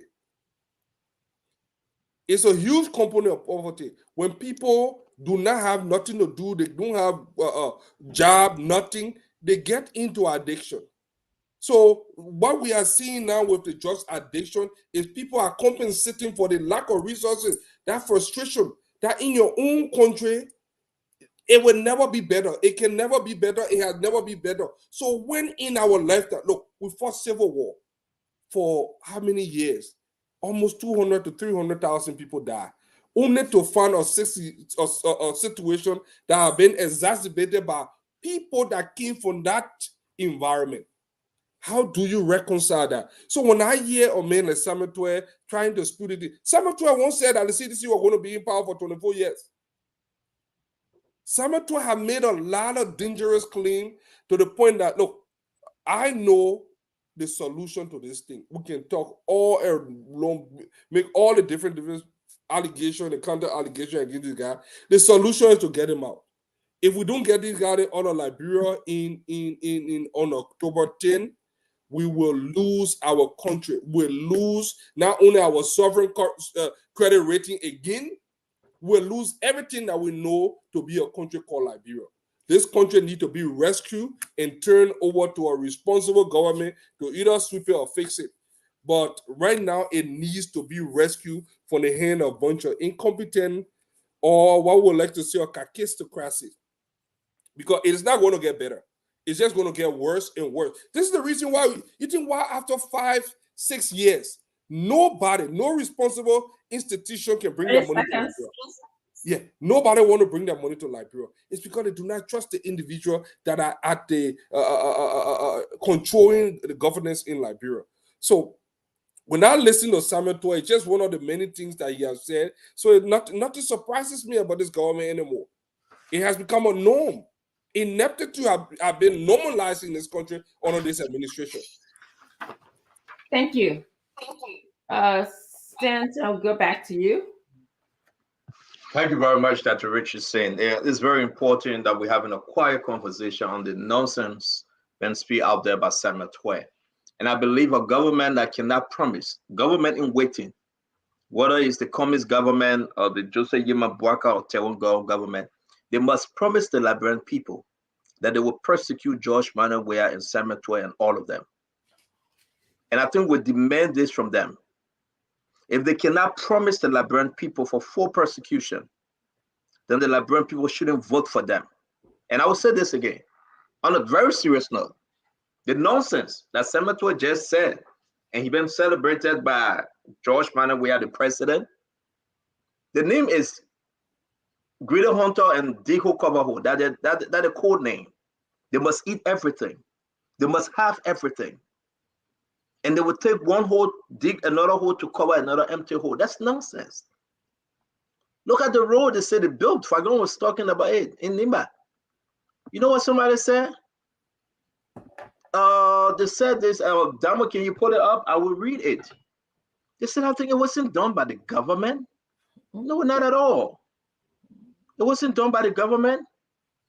I mean, for the guys then to just take upon themselves that they will fool 5.2 million people, because let's exclude them. They are not Liberian. Let's exclude them. They get a home somewhere else, they enjoy. They are saying that the company that is paving our farm to market road is called EFFA. They are doing these roads to have easy access to buy and transport cocoa and coffee. That's the reason why the people doing these roads. They want to transport the cocoa and coffee. It got nothing to do with government. That's private international initiative supporting farmers grow crops maintained above. Private international, private thing. But every private initiative, President Weah and people will celebrate. They are not celebrating that, oh, another country coming to Liberia to play soccer on their pitch. They forget about Lone Star altogether. They got them will be celebrating that like the World Bank. They've been banking World Bank and IMF for money. That the country can only depend on loan. Liberians, you know how much you're worth in natural resources? Do you know how much you're worth? All the money they're giving to Asada Mitar, all the money they're giving to Western Cluster, and they stay begging for $3.9 million loan? Because on each loan, they will get a cut. This is very serious. Every loan you see Samuel Twe signing, he getting his cut. Every operation now is between Samuel Twe, Eugene Lambe, and President George Manuel Weah. And our people, 64% of them living below the poverty line. Worse in the history since 1822. And the president wants us to believe that his government is the best government since 1847. I don't think the president knows his own history. I really don't think so. Look at Newtown. Look at Claretown. Look at Garnesville. They're afraid to speak. Look at Sunu Wen. Look, go back to Gibraltar, where the president coming from. We are not talking about the interior. Imagine the poverty level in our country. If a government that is in waiting, Jose Yeman Boaka, and I have asked him, and Jose Yeman Boaka have guaranteed full prosecution, investigation according to the law and constitution of the nation. Today, Boaka met other lawmakers, and maybe more are going to speak on it. Today, he met them. Mr. Cummings have said it before, and if Mr. Cummings is blessed, Mr. Cummings should go after them. Right now, they need to, and Taiwan, with all the broom, because I spoke to Taiwan. Taiwan was in America, I spoke to him. The first thing on his agenda is to go after the guys that are according to the rules of law, according to the Constitution, according to the governing body, the system, that our Constitution will be in full effect. Not the thing that Joe we are playing with. Joe we didn't take civics in school. Joe we don't know about the Constitution. He doesn't. When Joe was senator, people were doing his work. He cared less. He was just getting his money. The name person of where Senator where. So let's face it, folks. Let's just understand ourselves.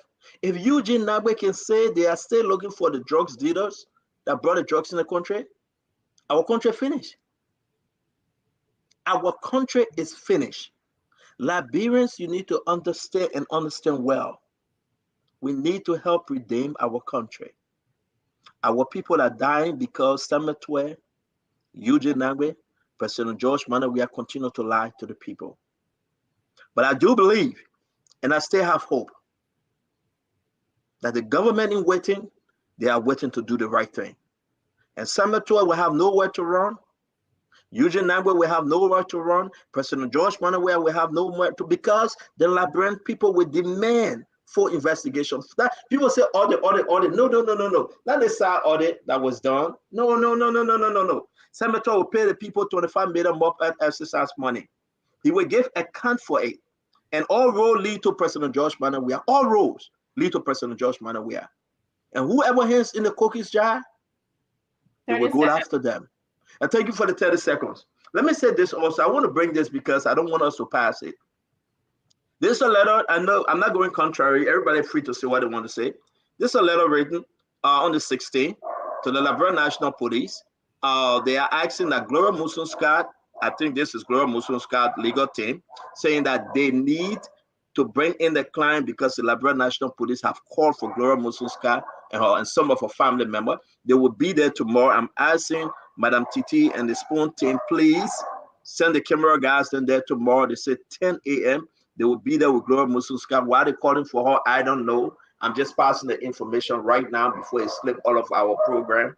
Gloria Musun-Scott is there to appear at the Liberian National Police, if I'm correct, and we'll read the entire letter. I just have to show this. Something is just not smelling right with this one. Something is happening. It's just not right that they're calling for her. We don't know why. We will read the letter to you, but just understand, I've asked the guys to share. It's on the social media already. They are behind Gloria Musun-Scott and her family to appear. Dr. Richardson, thank you very much for the 30 seconds extra. I rest and we'll be back. Thank you. Moali. Yep. So we go back to the people. And I like to take this on Josh. We are on turf. I will give you highlights.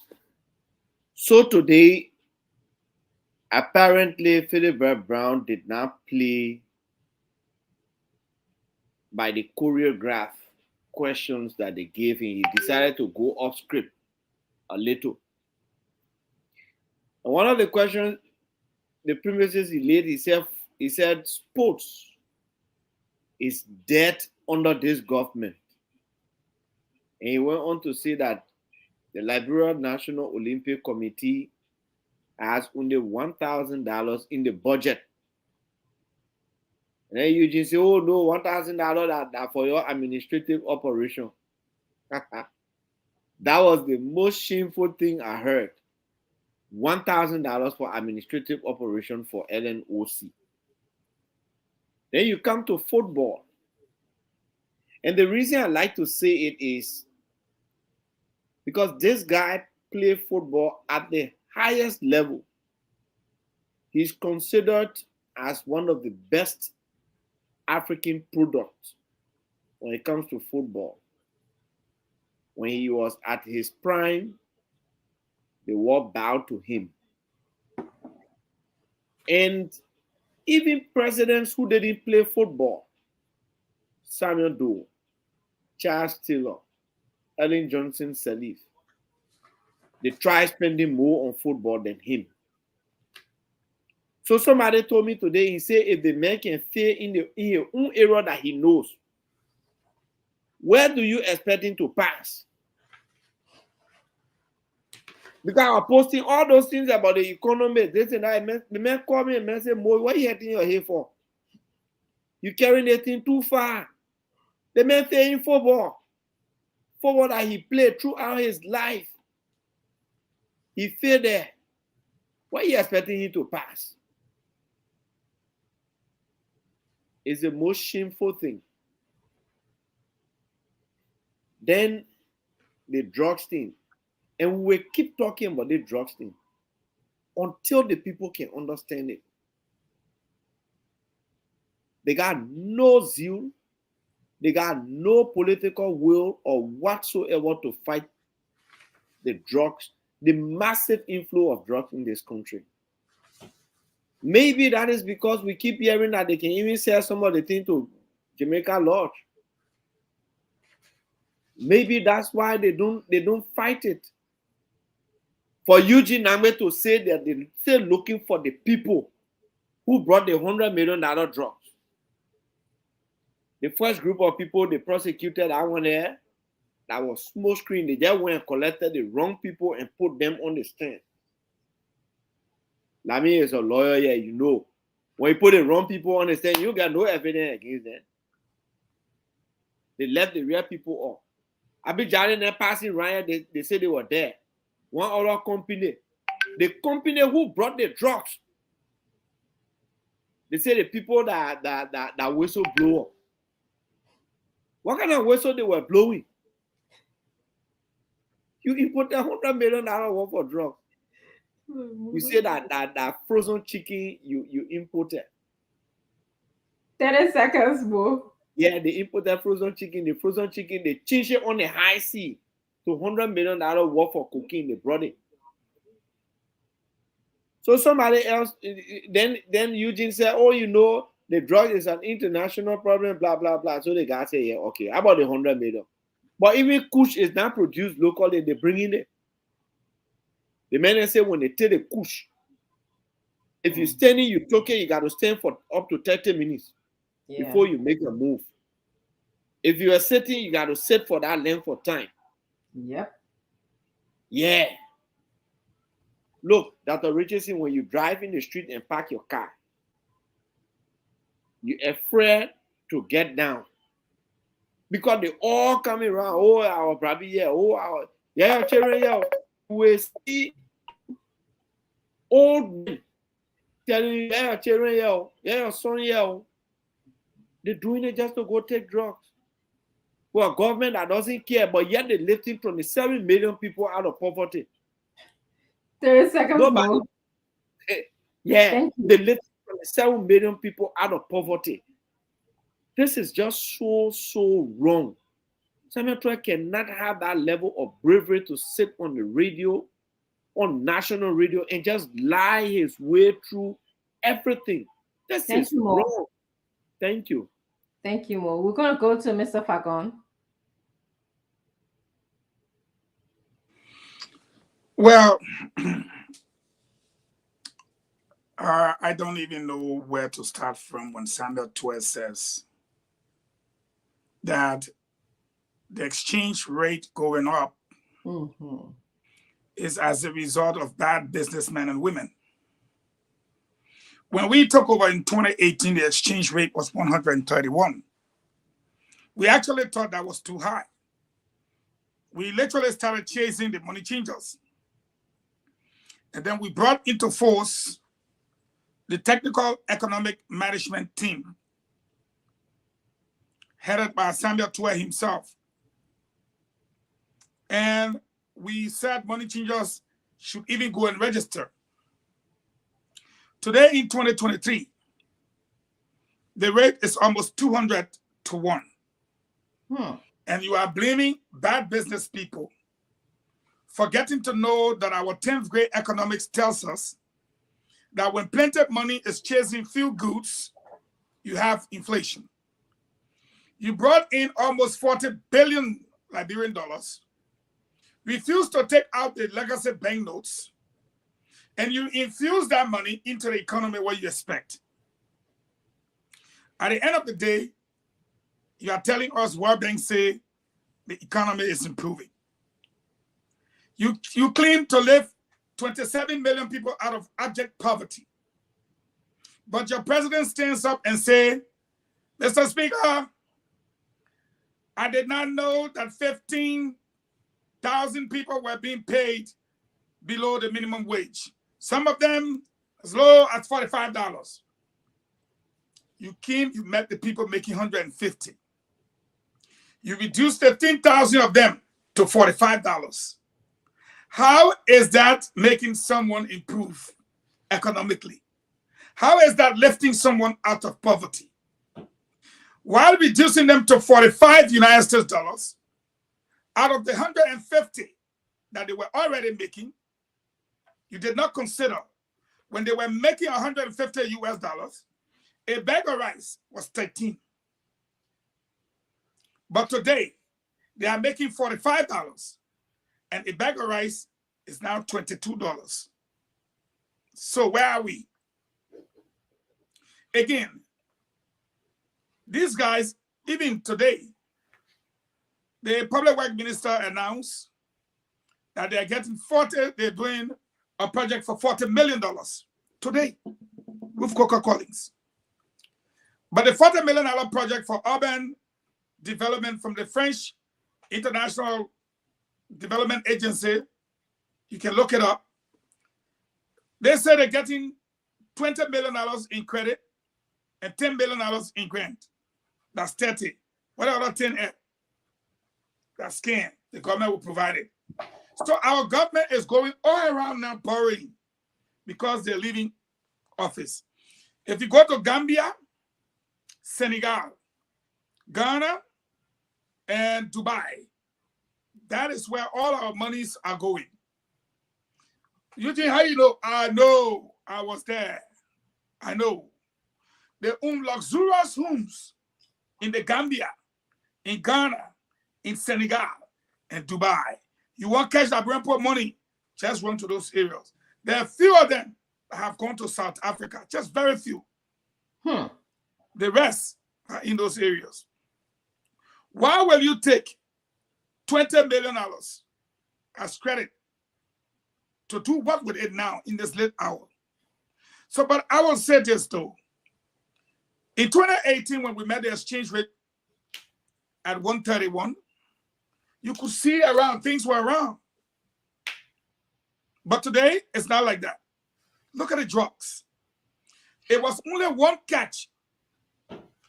After 5 years, Dr. Francis, we need to understand, it was one catch that netted $140 million worth of drugs. The first catch was $100 million. The second one, 6 weeks later, was $40 million. So for the past 5 years, what do you think been happening? They've been bringing in the drugs. And if we don't do something about the drugs, we are destroying the future of our country. Because this generation that is being destroyed, taking drugs, should be the one that should be replacing our generation when we leave. Correct. But look at them now, they're on kush. 30 seconds. 30 seconds. I will say to Samuel Twe, when I'm ready to catalog your lies, you will run for cover. There is no way you can pave 394 kilometers of roads or construct, as you put it, construct. When you and I know we're in the government and we're tracking 656 kilometers of roads to be constructed in his first term. But you gave 394 to Nima Elum. Those kind of petty lies, 20 to disease. And I will just name two more in my 30 seconds.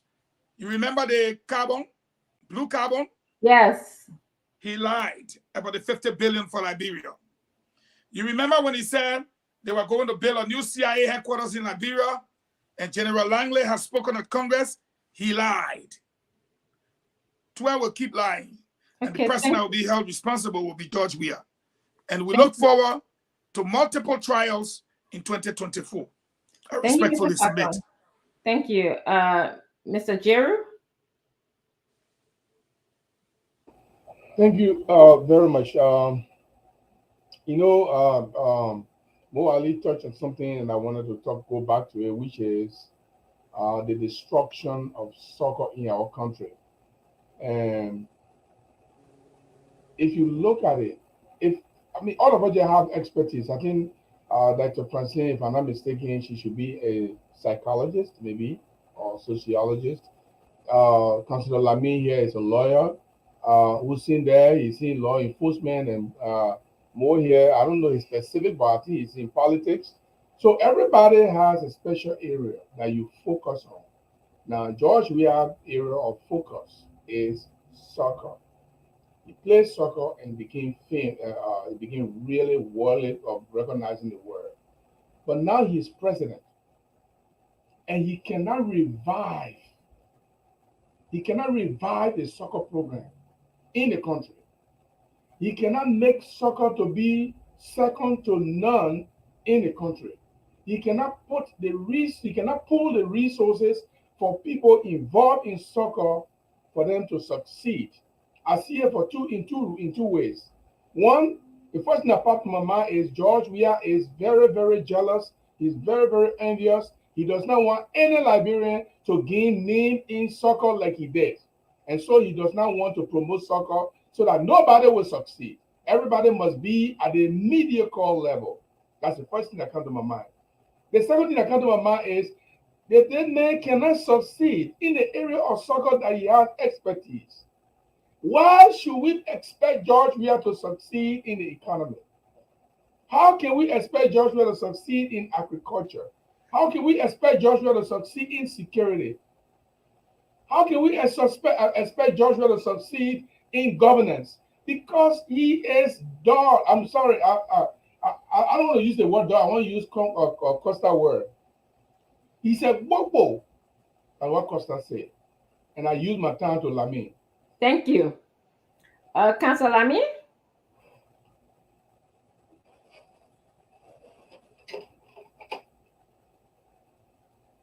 Yeah, please unmute so we can hear Councillor Lamy.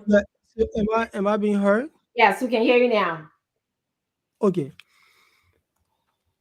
The only person out there running for president that will have no fear in prosecuting people for corruption and other bad governance will be Councillor Gonglo.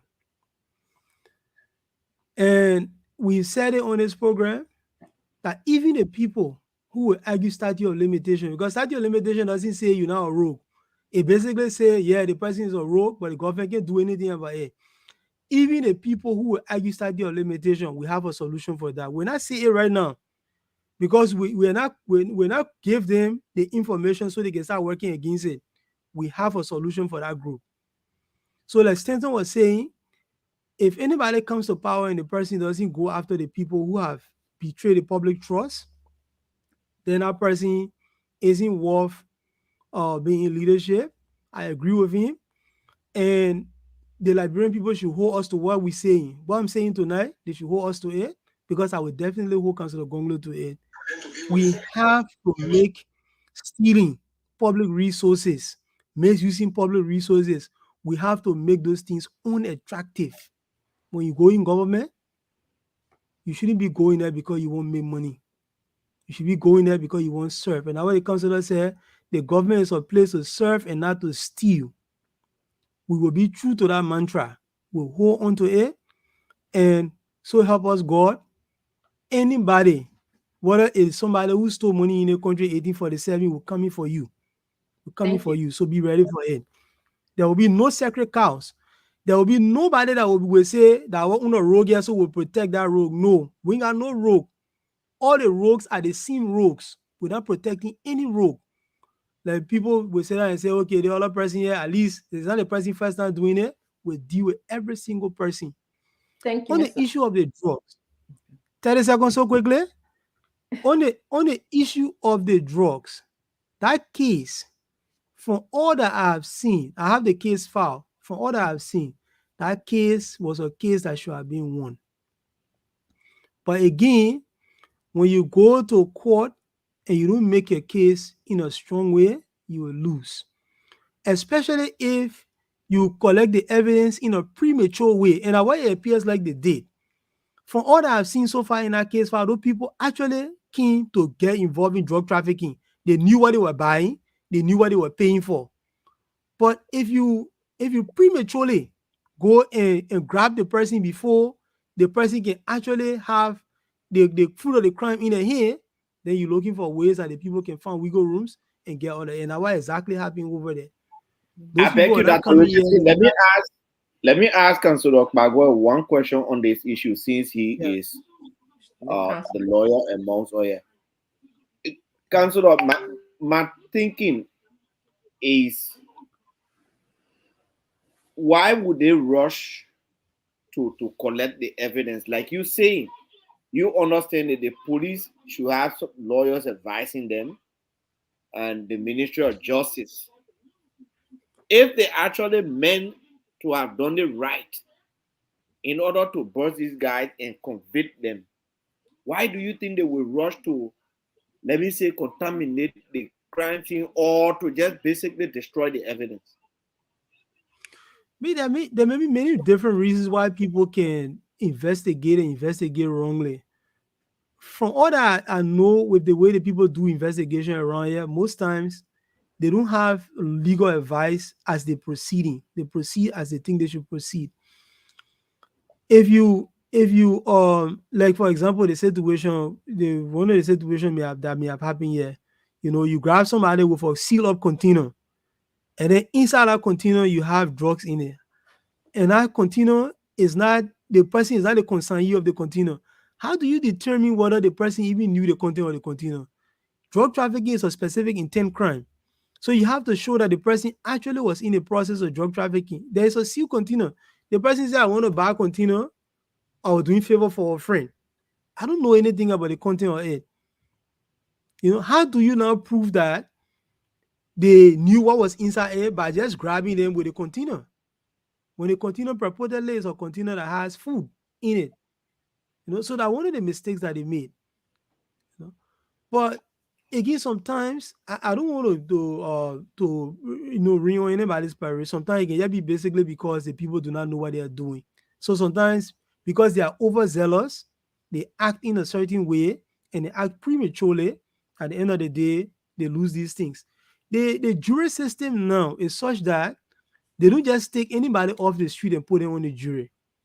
So the people who sit on juries in this country presently are people who will ask critical questions. They will want to be convinced. So and the law says beyond reasonable doubt. So if there are a whole lot of doubts, there's no way you can convict somebody if you have a fair trial when there are a whole lot of doubts. But from what I've seen in that case file, those people that were put on trial, even though they were not a mean guy, there was a mean guy who escaped according to the case file. Even though they were not that mean guy, they knew exactly what they came here for. From all the evidence that I've seen so far in there, they knew exactly what they came here for. But the government just couldn't prove that they had an intent to drug traffic. That's just all. The charges they brought them up against, they could not prove it. So they had to let them go. And another thing there is that why they didn't indict anybody from the company that was the consignee of the drugs, of the container. What happened about that particular group? So Those are some of the questions that are unanswered. And obviously, if you have a defense counsel, the defense counsel will poke hole into your case. I remember the very first case I had was against the LACC.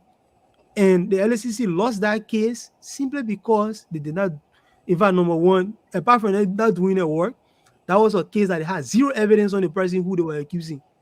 Because the chairman of the LACC at the time said the man was frisky, so he decided to waste government money to prosecute somebody because he said the person frisky. That's the reason why you prosecute somebody because he said the person frisky. That makes any sense? So let me move on to that question. I wanted to contribute to that question, therefore.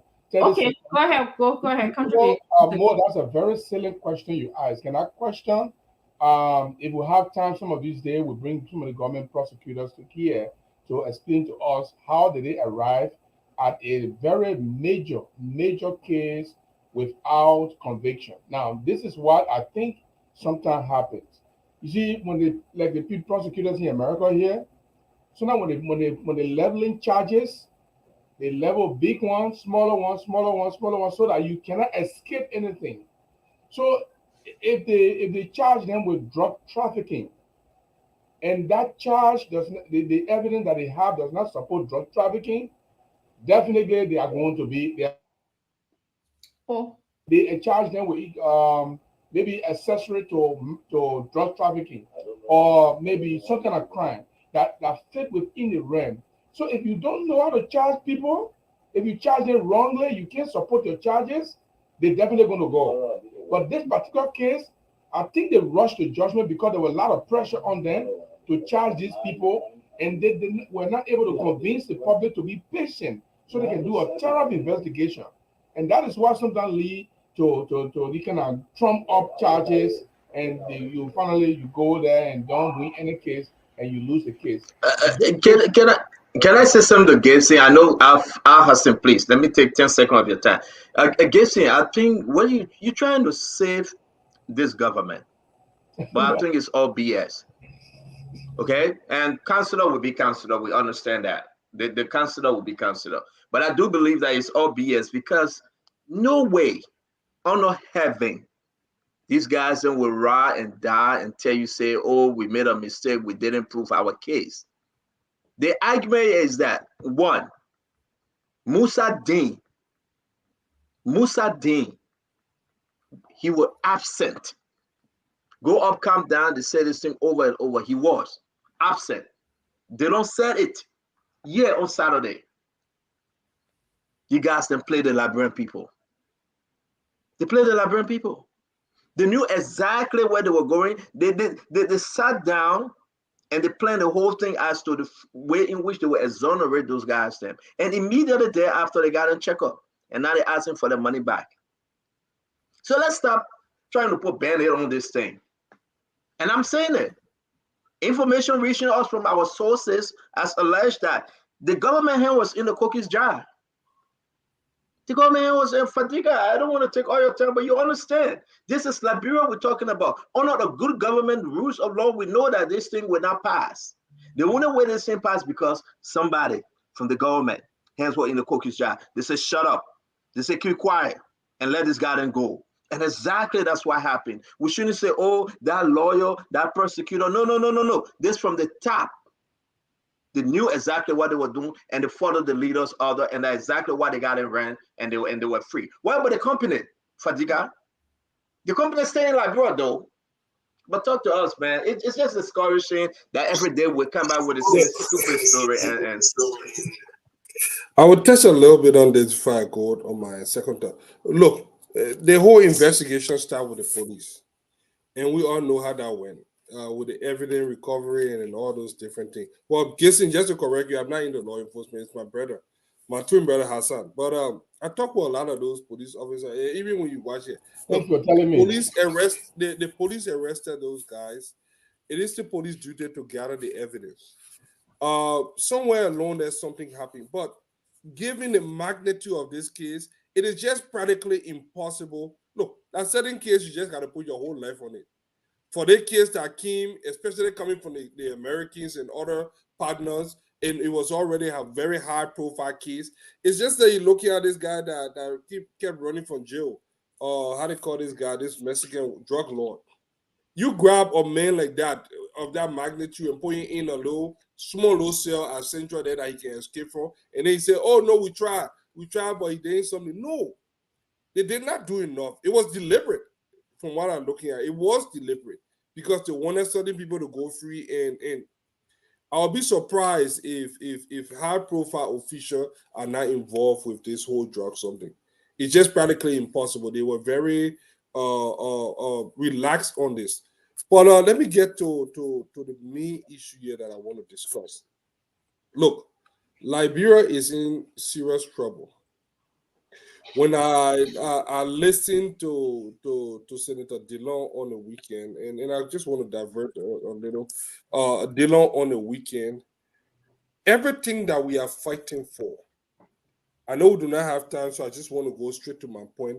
Everything that we are fighting for in this country, everything we are fighting to achieve in October, if we are not mindful, we will wake up on October 11 and see these guys in power, because based on what we are noticing and what we are observing, the same people that got out in a mess want it to continue.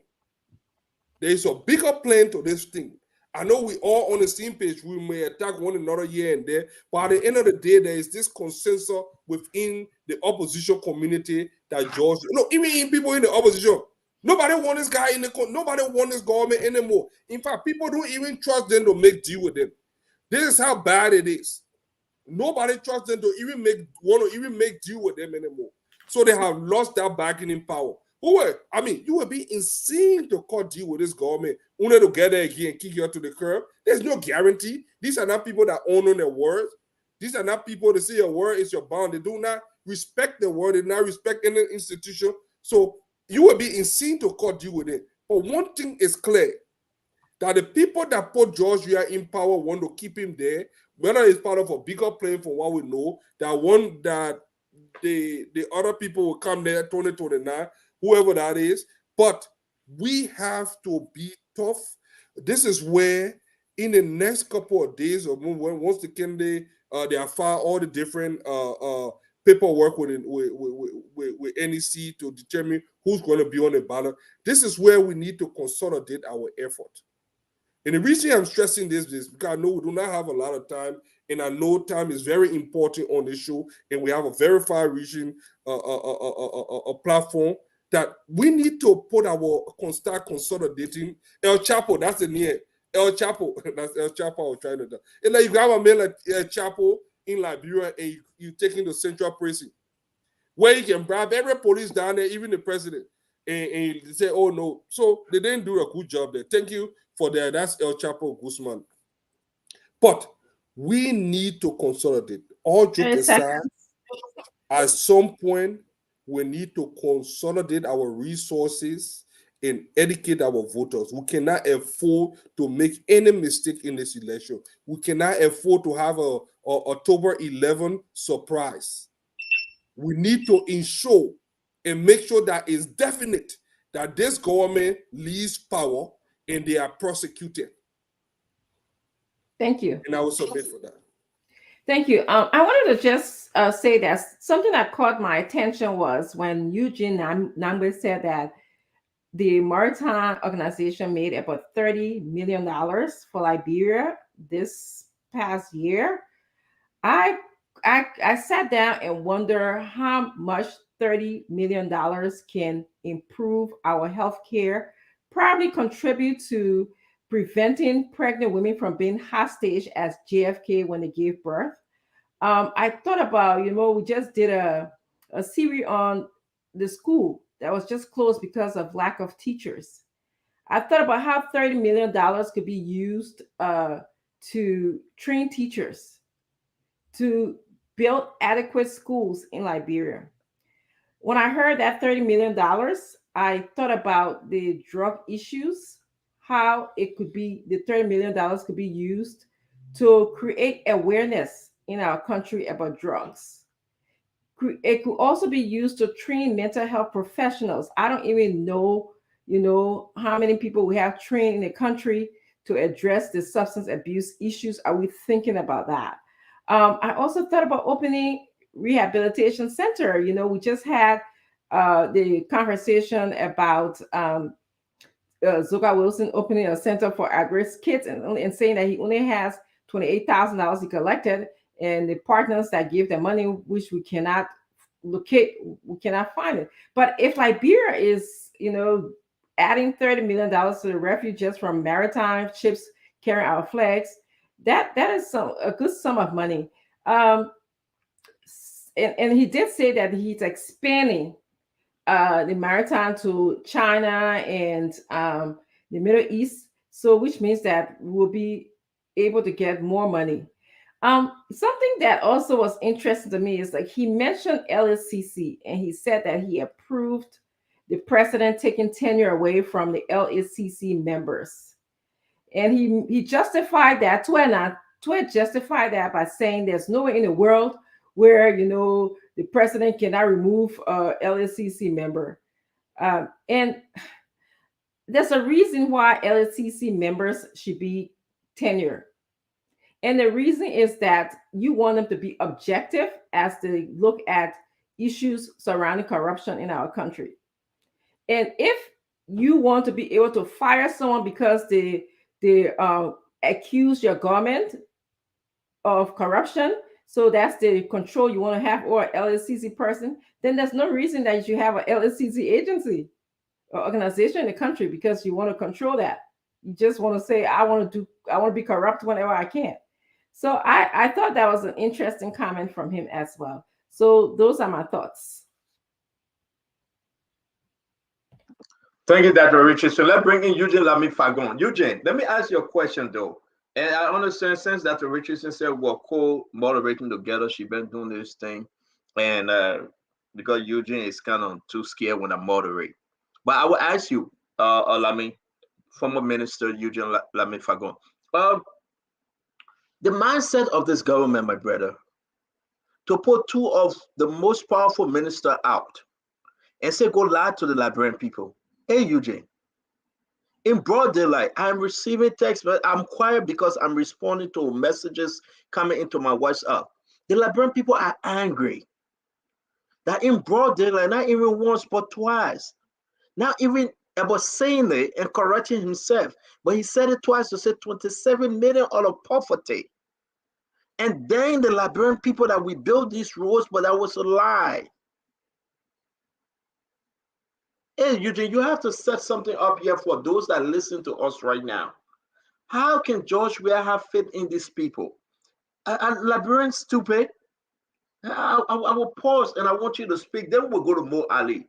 Well, what's happening? They have normalized stupidity, normalized lies that we can just say and the people buy it, and some to us so relaxed. Talk to me, Minister Fagon. Well, first of all, you have to look at who's speaking. It was Samuel Tuah who said that they were going to improve the economy when I was there. Is that what we see today? No. We said we're going to lift 1 million people out of poverty. How many have we got into poverty right now? We said we're giving 11 million for rice. Did we see the rice? We gave $30 million for stimulus. Did we get it? 50 billion for blue carbon. Do you see it? You are looking at a guy who is a sweet talker. At the end of the day, he tells you what he wants you to hear. Oh, that when I cut 3-day free call, you cut it. Our cell phone will soon be coming, and you will go talk to the president. And I sent you a clip today. And I was listening to True Confession. I told the Liberian people what you did to make them not get the Metro PC phones. That would have seen them have a phone for at least $20 a month. And I want to say this today. Well, to a lot. The reason why Tue and Eugene Nangwe in the studio is because the man who's supposed to be there have not had a presser for 6 years in office. When was the last time you saw President Weah sit down in a radio room with a huge group of journalists? No, he's never done it. When was the last time you saw President Weah say, you know what? I'm going to talk to people uncensored. So he uses these two guys that are running the government currently, Eugene Nangbe and Samuel Tue. And look at the performance today. By Wednesday, we'll be cutting the clips and providing the facts. But I can say to you, in submission to you, the Liberian people know Samuel Tue. And that is why they have decided, already the international community is aware, that Joseph Numa Boakai will be the Liberian people next president. And I don't debate people on it. I let them watch all the interviews, watch all the polls, go on the street and talk to the people. Let the people tell you that there was an old man that served Madame Salif for 12 years. If something had happened to Madame Salif, he would have been our president. If Madame Salif had died, he would have been our president. But after that, Madame Salif said, no, you can't be. What was Madame Salif hiding? Today, we dug deeper. We found the truth. Here is Samuel Tue now telling you about a good economy. Madame Salif built 800 million in 12 years. I won't do my hand like this.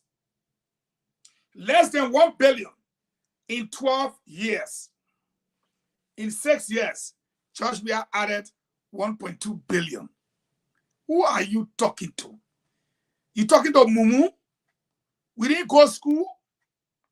And even today, out of the 1.2 billion that this government borrowed and added it to the 800 million, I am submitting to the Liberian people. What did we do with 1.2 billion? What can we show for 1.2 billion? Do we have safe drinking water throughout the country? Do we have electricity throughout the country? What can we show? Madame Salif borrowed 800 million. I'm submitting to you. You can see the Tabitha Hospital. You can see the roads. You can see the this, the that, the other. You can see what she left behind. But we have borrowed 1.5 times that much that she borrowed in 12 years. We borrowed it in just 6, 1.5 times. What do we have to show for it? When Madame Salif was leaving, even though she borrowed 800 million, she left people making $150. You have borrowed 1.2 billion, and people are making $45. They are buying rice for $22. They are buying gas for $5.50. The Ralphie Highway is a death trap. Almost all of the roads are not completed. So the real lie that have been told to the Liberian people is that they voted for change. I'm submitting to you. I will not continue all the snippets of the lies. I was one of those who convinced the Liberian people to vote for change, for which now I'm truly sorry. Because we came, we said we're going to give the Liberian people change. Was Bazonga Finlay change?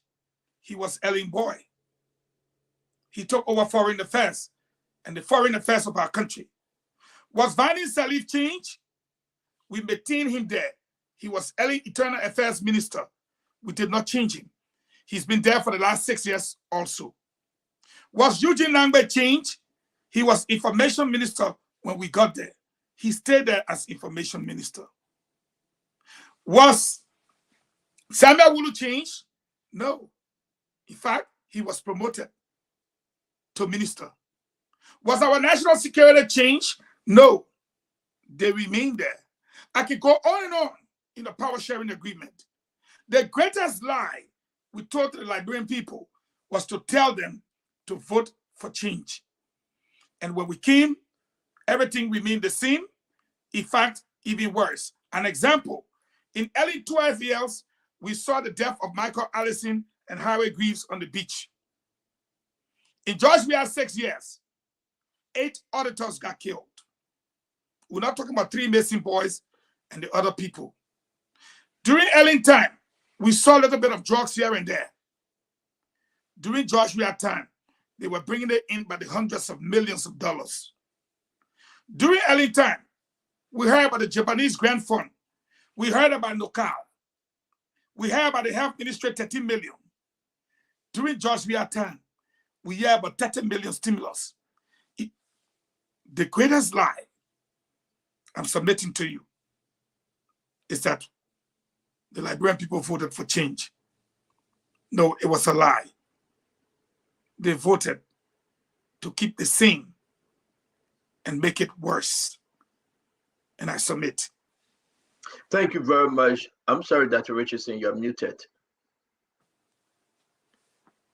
I was just saying to the who next? Moali, Yeah, I'm right? trying to bring more Ali in, but I want to set something up, Dr. Richardson. The issue here is that Fago, we will say this thing over and over.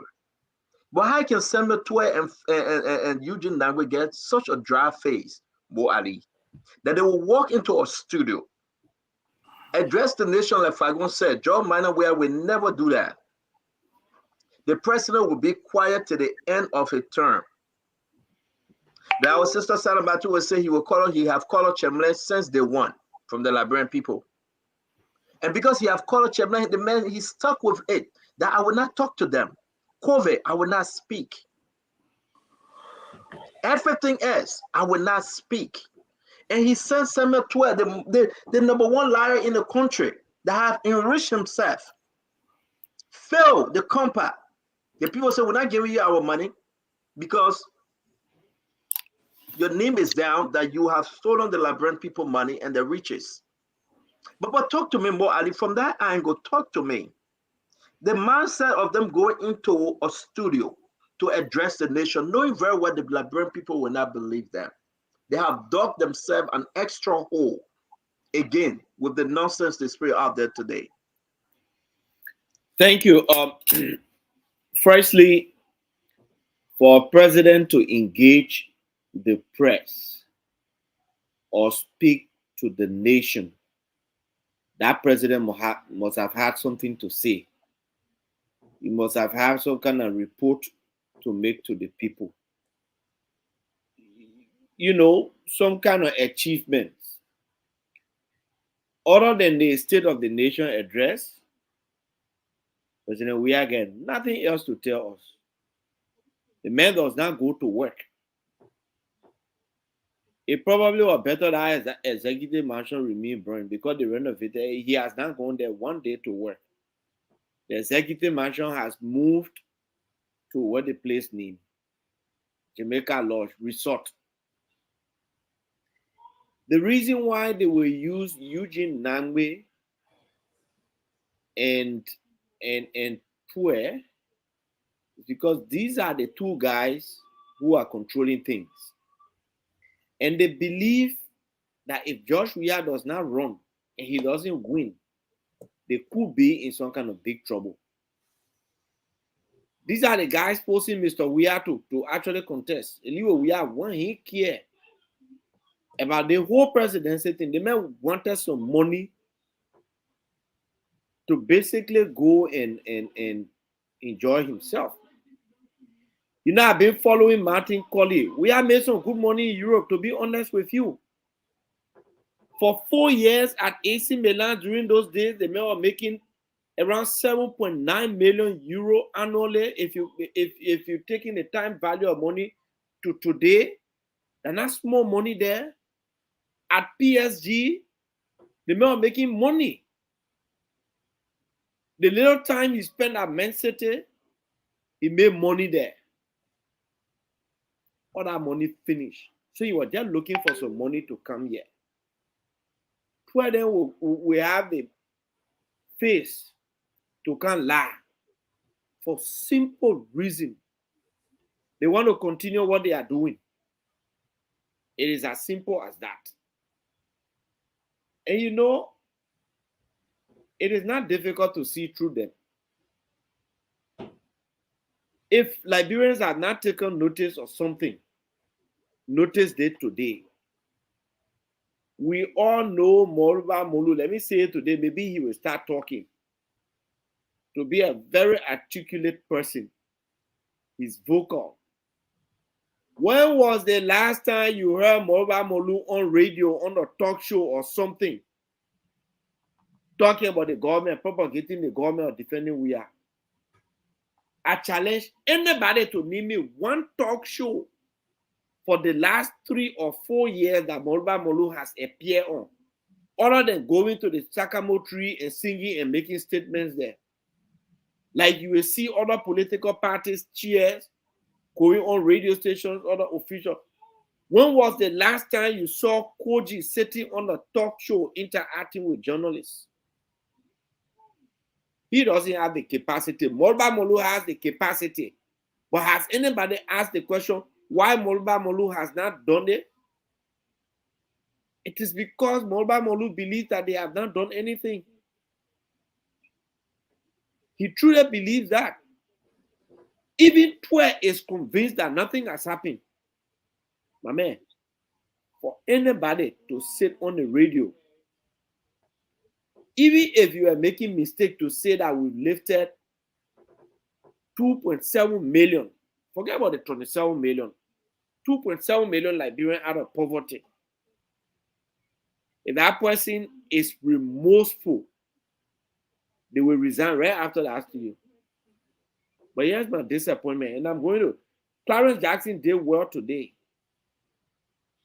But for the journalists who were asking him questions to pursue that issue, till he comes to the right one. And then even if you say, like that Rachel here, small thing he said, she said, what the evidence? Even if he has said 27,000, they should have asked him what the evidence. If he has said 2.7 million. But the man is quoting a non-existent World Bank report. When you put Ivory Coast, Guinea, Liberia, Sierra Leone, their population together, that the 27 million George, we're talking about today. So, yeah, the full country gives in that true. We fill in everything. So the only reason why two of them will go sit down on the radio with that kind of draft and pay for all the radio stations to relay them, they pay for the radio stations in the counties. No, not all the radio stations. No. We can't share that lies. It's not all the radio stations in Liberia. Majority. Thank you. They pay for radio stations even in the counties to relay them. Because they cannot afford. You know, if God forbid we are to win tomorrow, will continue to be finance minister for the next 6 years, we does not have the capacity to sack Twe. He doesn't have the capacity to sack Eugene. And these people preach change. Okay, they say the past UP government did not do anything, but Eugene just named a whole lot of them that he continued with. Mary brought there. She's still at GSA. She will remain there forever. All the way they complain. Bani Salif. He's your internal affairs minister. Pagone picking account. Picking say mama Pagone. I mean, he let now. Then you get these people. They said that Samuel 12 also. The reason why Samuel 12 will lie like that because he doesn't even know anything about the finance ministry anymore. Samuel 12 does not go to work. Ask the people to finance ministry. Like I always say, I hear the finance, the economist say the finance ministry is the engine of the economy. The man who controls the engine does not go to work. The rate is climbing. The man usually go to work. He go to job warehouse. Yeah, I mean, That a new office space. You're gonna join with us. What the place name now, Jamaica Resort. But more while we are with you, Al Hassan woman, Al Hassan, Gibson, and Councilor Lamy woman to end the show on this conversation. And forgive us, we have to. I know if I go ready, he gonna get mad, but we have to be fair here tonight. Uh, what's going on, Mo? You told us that motorcyclists and other people joined you guys to endorse Jose Yema Buaka. We had a big conversation here, and to tell you the truth, they came out today and they said no, that was a lie. We're going to play the clip. We're going to play the clip because it is important. I hope our Damo put it up. We want to play exactly what it said. But can you do some correction because Fadiga want me to bring up the conversation. No. It was approved by. It was approved by. No! Don't interrupt me now. Don't interrupt me. I'm begging you. It was approved by you asked me if I can do some correction. Mo, I beg you. Mo, hold your peace now. Councillor, okay. Am I right, Councillor Lamy? I want to bring you in before Mo starts screaming.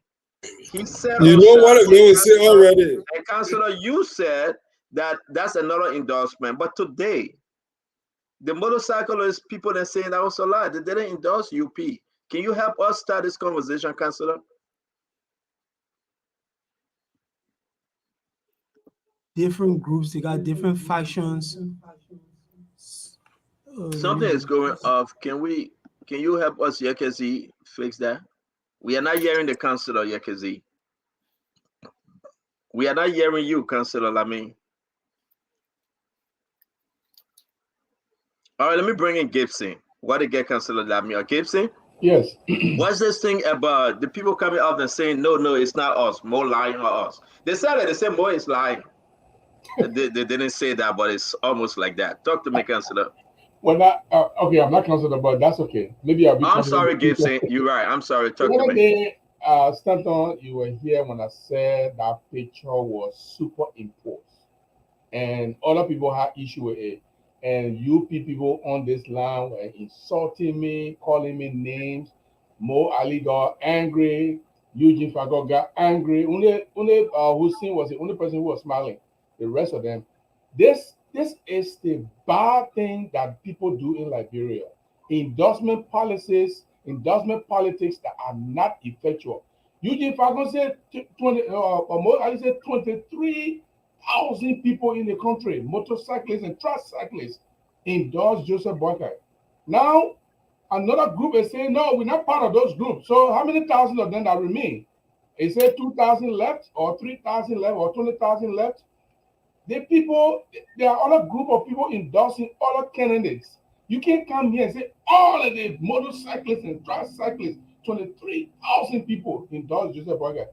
And thank God that they came and made a clarification because there are other motorcyclists who also endorse Councillor Gonglo, but we didn't make it an issue. We didn't come here to say thousands of motorcyclists endorse Councillor Gonglo. Why would they even endorse Joseph? I think, thank you, Gibson. I think we get Councillor ready now. Councillor, you want to come in, please? We're still not hearing you, Councillor. Yekezi, can you go ahead? Thank you. Yes, you're good. So, as I was saying initially, when you people are not hearing me, all the different groups are different factions. Like what Gibson just said, they're all different factions. They all have their own, people. When one group of them come out and say we're supporting this person, it's best to just say a group of motorcycle people said they're supporting us. But to make it appear like all the different motorcycle people across the country supporting one group, especially for that group, it will be a difficult thing. Even the Liberty Party, for example, you have two factions of the Liberty Party. One faction is supporting Mr. Cummings, the other faction is supporting the UP. So you have to understand it from that standpoint. But it actually made it to appear like this particular group is the undeniable leadership of the motorcycle group. And I think that was a little bit disingenuous. And probably Mo has a reason why he tried to hype it like that. I mean, in a way, you got to understand, the man is running a campaign. He has to hype up his campaign. He has to make sure that the public thinks that everybody in the country is supporting them, and that's what they're doing. So it's understandable why they did that, but we have to always be very careful. There are different factions of different groups. So the other faction has come on now to say they have nothing to do with that. The Nima Kwado people got up, the leader of the Nima Kwado got up and said he was endorsing Mr. Weah. And right after he did it, all the people expelled him. They say the man doesn't speak for us. You know, so you have to be very careful. You have to be very, very careful. But I'm confused, Councillor. Councillor, let me ask you a question. Then why would Mo Ali? He's on the show. I'm not talking behind him. Eugene Lamy Fagon. Those guys in that fight for Unity Party and Jose Yimabwaka. Why they ran with that story? Look at Fadika. They're doing their job. They're doing their jobs. They're doing their jobs. Their job is propaganda. They're doing it. So you got to give it to them. These two guys are propagandists. You know, they're doing it. So you have to give it to them. They have to always make it appear like everybody's supporting them. You said the whole Liberia supporting the party. The man said, put a picture up. Put a picture up. We want an endorsement of the people. Dr. Richardson, seriously. And on a very serious note, today the people came out and said, no, my people, that are all also. You know, there's a difference between. I beg you, I want Dr. Richardson to speak, Gibson. I beg you 1 minute. 10 seconds. 10 seconds. Gibson 1 minute. Hey, Gibson, why you can do this? 10 seconds. There's a difference between a political propagandist and a journalist and media executive like me and myself who are doing these things. We are careful. They got bad of media executive. Let me play that thing real quick. Then Dr. Richardson. No, but he's right. 2016, he's right. in sub-Saharan Africa. According to that report. Yeah, Diamond, the thing out there. You got to give this thing name. We got to play it. But Dr. Richardson, go ahead, please. Yeah, I saw that clip where the what they call it, the National Federation of Motorbikers and other keke or whatever. And I was surprised because the last time we were here, we had some of our colleagues discussing that all of the motorists were supporting the Unity Party. And today we see that the president of the National Motorbikes Association was saying that they're distancing themselves from the guy who made the announcement. They even said that he has some dirty past, like very dodgy past, so they were distancing themselves from him and distancing themselves from endorsing the Unity Party. So I think I'm also again siding with Councillor Lamy and Mr. Jerry that we need to be very careful on the show and report as it is. Bo Adi texted me say I shouldn't tell about Bo Adi, I'm sorry. I got your text late, Bo Adi. I'm so sorry. Dr. Richardson, the message, why you bringing that thing up? I'm sorry, Bo. Eugene texting you too? Elena, Eugene texting is man. But I get more chance Dr. Richardson finish up, please. But they made us feel like everybody was on the train. They even had place for the motorcyclist, the keke driver, everybody was on the train. And today we found out that, Liberians should pay attention. Not everybody is on that train, So there's some people who... You're right. Not everybody. But why you still texting me about the woman speaking? You're right, Dr. Richardson. Not everybody, though. This thing is high. Mm-hmm. So more, let us come to you, John A.F. Kenyon, President General of the Federation of Motorcyclists and Tricyclists Union of Liberia. We're gonna call him. I send you his number. I send you his number. I want you to call him. Now You call him. You call him. You call him. No. I don't want to call him. You call him. Let him talk on the show. Put it in the general chat room, and the studio will call him. Great. Put it in the general chat room. The studio will call him. I want Lamy Kpagoi to call him. But so who's this guy? Who's this guy? Who's this guy? Oh, you want me? No, okay, no. When I call him, when you give me a number, I'll call him for you to endorse you to endorse us. You want for me to do that? Who is this guy? Wait, man, who's this guy? You? So sometimes you want bring talk. John A.F. Kenyon is the President General of the federations. Listen, because you want us some time to make Tabata. Is the President General of the Federations of Motorcyclists and Tricyclists Union of Liberia. The two separate, the keke and the motorbike. They didn't want to talk. That's why I put his number there. Call him so you can talk to him. Okay, so Mo, So let's understand something. We understand. You want to make us share. Let's understand this. No. But what a Mo, hold on. Mo, that you bring your motorcyclist out. Remember, we cannot be talking on. Yeah, but how am I it's part of that time whole to debate? call the man. What are you yelling? What are you yelling for? Lamy, Councilor Lamy. Councilor Lamy, you in studio. I beg you. Can you call this guy? It's in the general chat room. Can you call his number, please? So let me call him. Let me call him. Yeah. So while Lamy calling him, let's hear from the other Lamy. Lamy, Fagon, come in. Well, Liberian people, y'all wait for me. I'll start by Wednesday. So you don't have to put up with all the kind of joke and triviality. It's trivial. You listen to the man. You calling this a joke? No. You cannot come on our show and say that's a joke. Take that nonsense from here. You can't do that. Because it's if you not. listen to the man who's because your people say the man said that in clear English. He said, Kenyon, the former President General of the Motors, who is a stooge to Reverend Luther Tappe. They say the man is a former president. Wait now. You don't tell your own when they ready to pee, you run away. Let me have you call it man yet. You should have listened to the people press conference and you'll not be talking to T. Talking. Well, how is it trivial? How is that issue trivial? Lamy, do me a favor. Give it to Lamy. Give it to Yekesi. Yami, give it to Yekesi in the studio. That now they say they fired the man because the man endorsed Joseph Parker. No, so the man is on another call. He referred to the man as what? It's on another call. He referred to the man as what? Fagon way back. Fagon, I beg you way small. Councilor Lamy. Acknowledge the man. Councilor Lamy. Councilor Lamy. Is this Mr. Kenyon? Yeah, this is John A.F. Kenyon, the President General of the Federation of Motorcyclists and Tricycle Unions of Liberia. Okay, so you on Spoon Talk Live. Are you prepared to participate in the show? Yeah, I'm ready. Okay, so stand on. You got him on. Thank you. Can he hear me though? Is he hearing us? You hearing the studio? No, I'm not hearing him. So do me a favor, Councilor, get the man number to Yekezi. Then he will hear everybody. Yeah, Thank you. Thank you.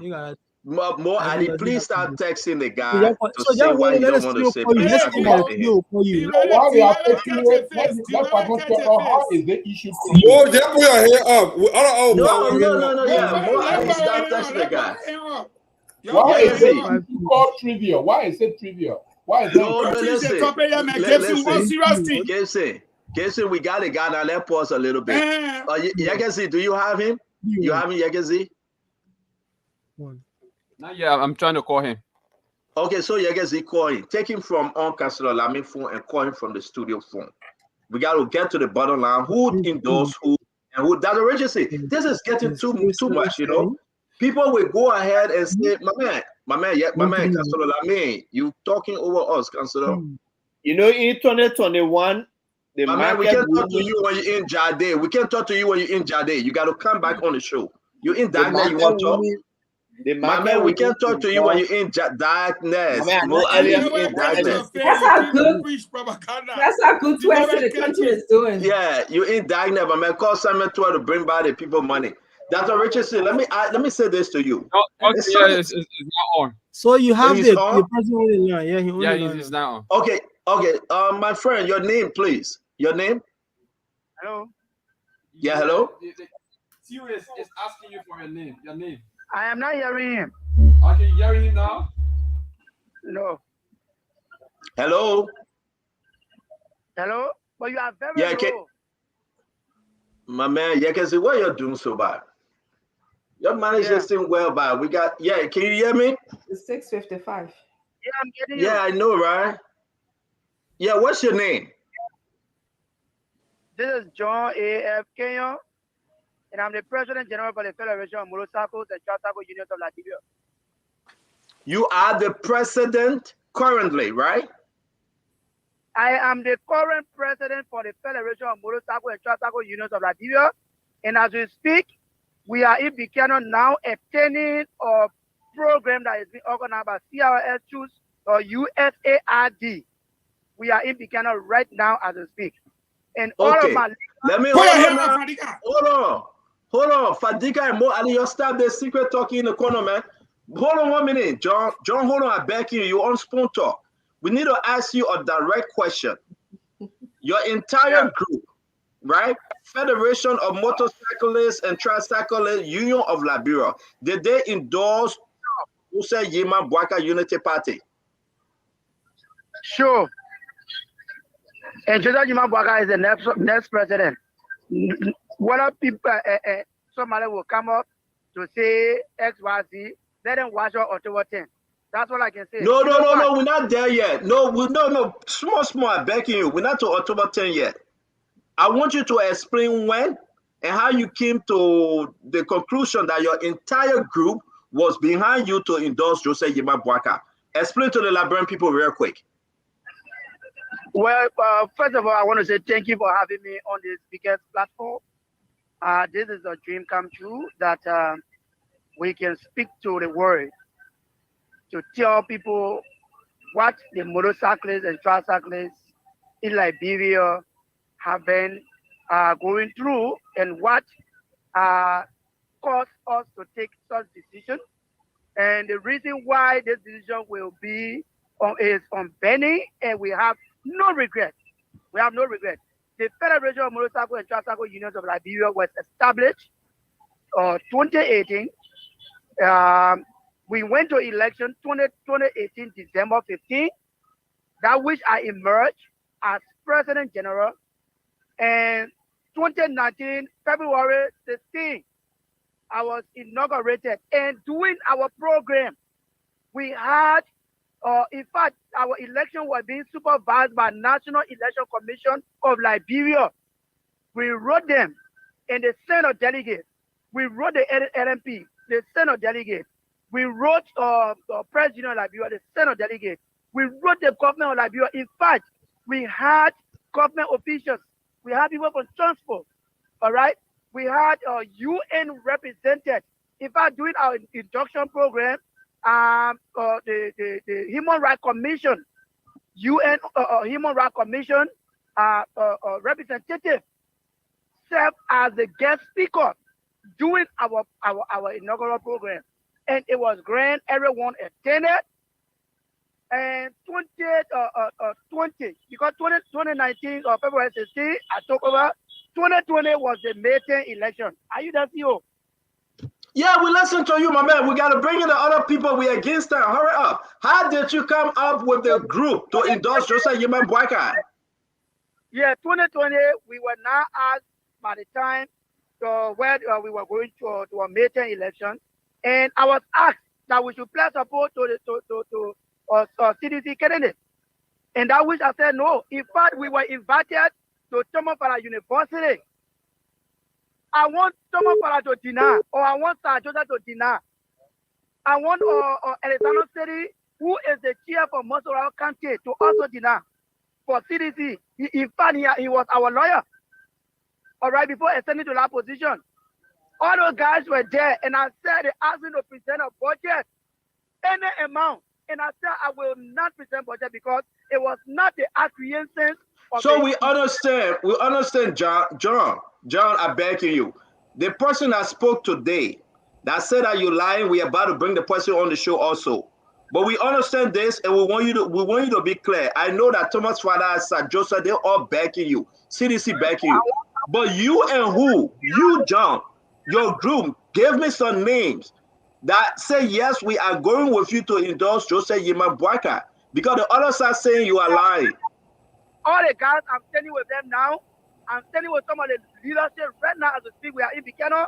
They can call their name one and their position. Each of them can call their name. Yes, pass it. Yes, pass the phone around. Pass the phone around quick. Let's go to the next person. Your name and your position. One pastor coordinator is here right now.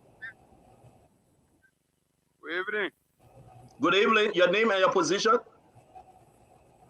I'm Asi Tawish B. Ambassador coordinator of Federation. I think. Okay. Yeah. Who's the next person? Coming, Pogon, huh? Say? Hello? Yeah. So listen, let me talk to John real quick. Do we have the other gentleman, Yakazi? Can we ask John some question before we bring Yakazi? Yeah. Thank you very much. John, stay on the phone. Gibson, go ahead. John, can you hear me clear? Do you hear my voice very clearly? Hello? Can you hear me? Hello? Yeah. The person read it. No, I have a few questions for you. Let's take a couple of questions. But the first thing I want to know, how many federations are there? There are how many motorcyclists and tricycle federations in Liberia? How many are there? How many federations of the motorcyclists and the tricyclists are in Liberia? We have one trade union, that is the Federation of Motorcycle and Tricycle Unions of Liberia. Okay, good. What? Good. It's all right. It's fine. Thank you. What is the difference between your federation and the National Federation of Motorcyclists? What's the difference? The difference there is that CDC established an institution called NAFONTA. It is an association. When we rejected the pledge support to them, that was how they came up with our association in order to be able to work with those guys, and whenever we speak as a one body, so that those guys will always counter us. When was that organization established? When was that established? When was the CDC organization established? Last year. We started hearing about it last year. Thank you, Gibson. Let's move around quick because it's after 7, which is after 11 Liberia. Dr. Richardson, do you have a question for John? This guy is saying that, listen, we are the real people. We are the real people. We those just say you're from the other side of the river, Dr. Richardson. Do you have a question? No, I don't have a question because I believe that different factions will support different people. But he's saying that he's not a different faction. They are the real deal, Dr. Richardson. Let's call the other guy. I'm sure the other guy will say he's the real deal too. Okay, Councilor Lamy, do you have a question? I am the former deputy minister. My man, Councilor Lamy, do you have a question? It's pretty much the same. It's pretty much the same thing for me. I don't think it's an issue of deciding whether. Eugene, I got a question for John. But let Councilor Lamy finish now. Councilor Lamy. It's pretty much an issue of deciding who is speaking for whom. I mean, the person on the line saying that he's the leader of a particular group, and that group represents everybody.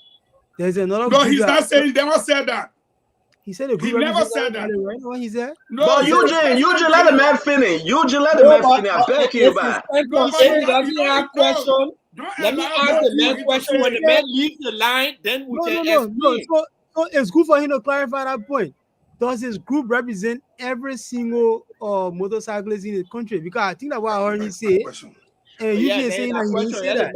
So if the agreement is that they are splinter groups, then there's no issue here. If one group of people decide to back one person, that's their choice. There should be no argument about it. The argument here is whether. All right, but Lamy. Oh, guys, wait, Lamy, you don't have question. Go ahead, Mo Ali, and we'll bring in Fadika. No.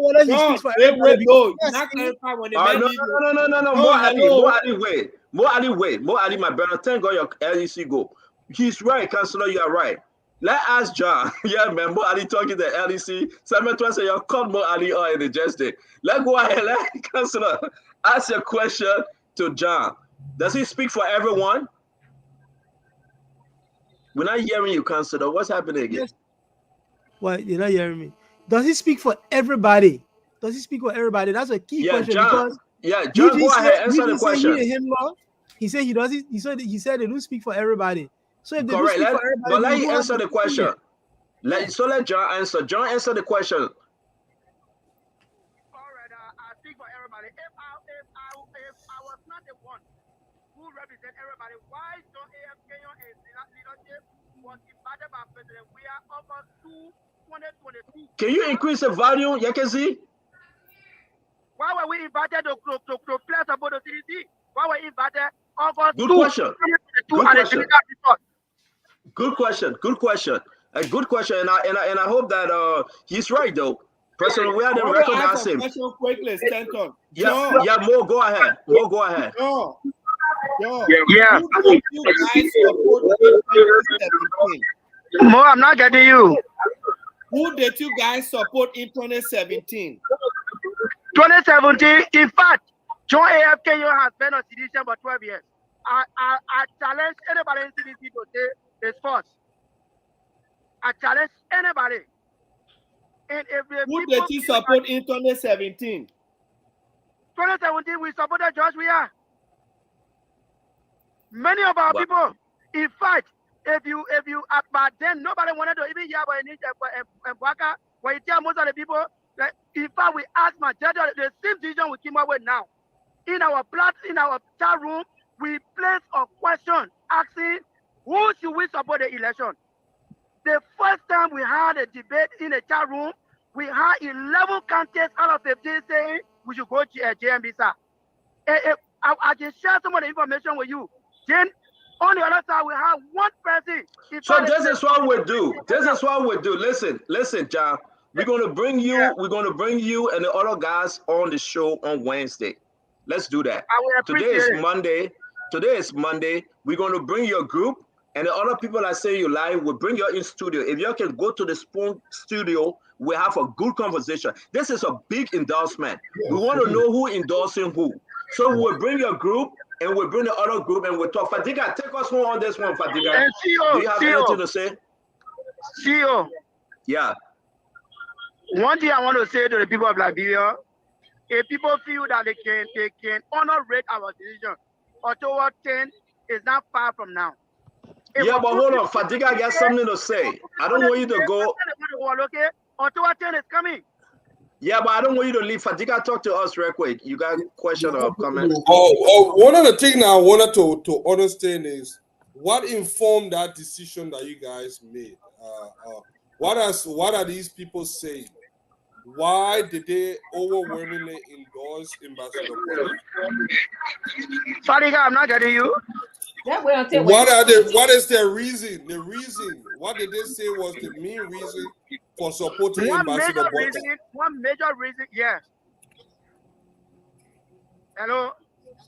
Yeah. I want to know why you guys made that decision. One major reason that people express, one has to do with the government refusal to audit the past regime. Two, the refusal of this government to bring about the welcome oath. The third one has to do with the promise being made to the motorcyclists and tricyclists. Under this regime, there were so many bags that were arrested and sent to Central. There were so many complaints we sent to other embassies, and all of those bags are yet to be accounted for up to today. There were so many bags arrested. People were made to go home with hunger. Their bags were arrested in the name of no-go zone. People came out with a strategy to making sure that they reduce motorcyclists into a whole like a city that when election is around, they bring it up. They ever get to celebrate. So when they suggested that to me, so I beg you, I beg you, Fagon, Fadiga. And it is because of some of those things. We said those people feel us that have done nothing. 5 years. Thank you, John. Thank you, John. John, thank you very much. We'll have you in studio on Friday. We want to say thanks a lot. And to the other gentlemen, we're trying to reach out to him, but we have it in studio on Wednesday, not Friday. No, reach out to him today. Reach out. You don't want brother trouble. Reach out. Call him. What's your problem? Call him. You got a number. You call him. My man, go sleep, man. Fadiga. We have his number here already. Did you call him? Yes, he's consented. So once Yeah, man, John, call him. Call him. Hey, yeah, we're done with John. Thank you, John.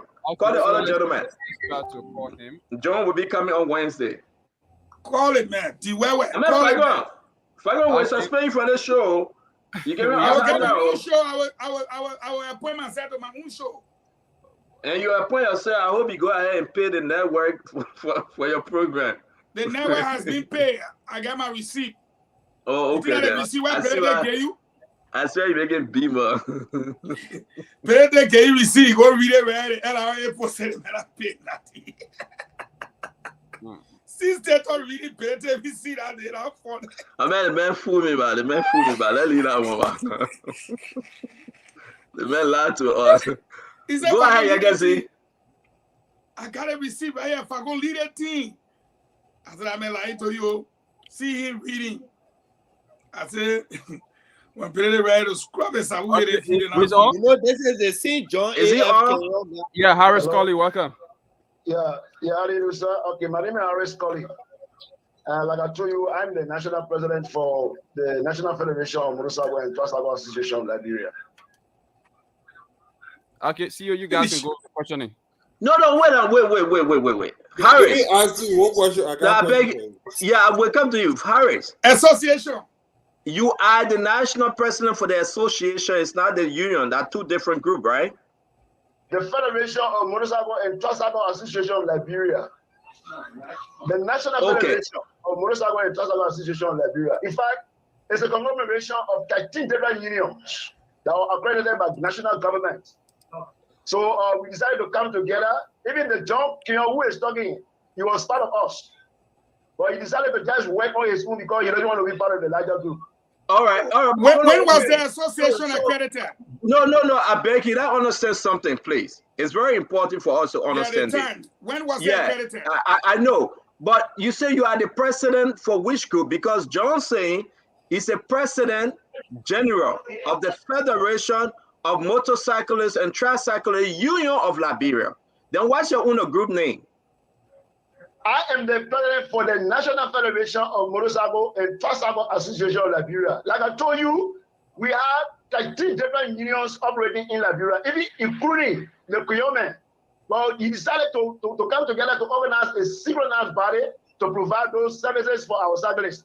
But Kuyome decided not to be part of us. In fact, he tried to politicize this sector. And for us, we are trade union. We cannot get involved with politics.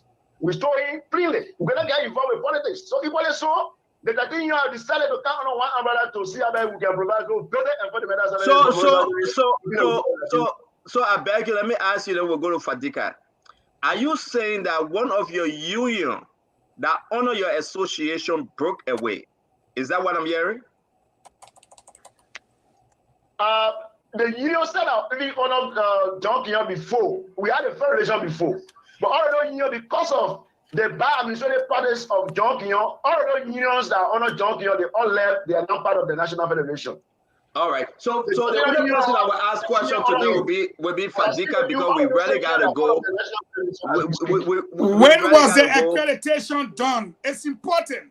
My man Wednesday we're talking about that. Titi gave me. No, but just ask him when was the accreditation done? Okay, answer the question, my friend. When was it accredited? Yeah, we started the process since last year. We started the process since last year, March, and we officially launched the National Federation in April of last year. And up to present, but we kind of confused though. If you started, hold on 1 minute now, Dr. Richardson. The message started March, but then John is saying that we've been there since 2017 and we endorsed George Manuel Weah. So how can you start this thing in March and the endorsement was? We had 13 different unions operating since 2005 up to last year. But because of the proliferation of unions with different command, the motorcycle has zero problem with it, so we decided to come together. So the 13 unions decided to commemorate since last year, March. And from last year on to present, we are still together. Okay, so Fadika. I think my brother take also. I'm not hearing the guy. I was about to ask him a question. When did he become? By what means did he become the chairman? Fatiga, go ahead. Fatiga, go ahead. I wanted to understand by what means did he become the head of this motorcycle and tricycle union? Are you listening to me? All right, guys, let's do this. We have them in studio. We'll arrange it better. No, I'm sorry. You can see that's fine. We'll arrange it better. But let me say on Wednesday. No, let he go. Let he go. Then we can do our closing. The CEO is ready on our back.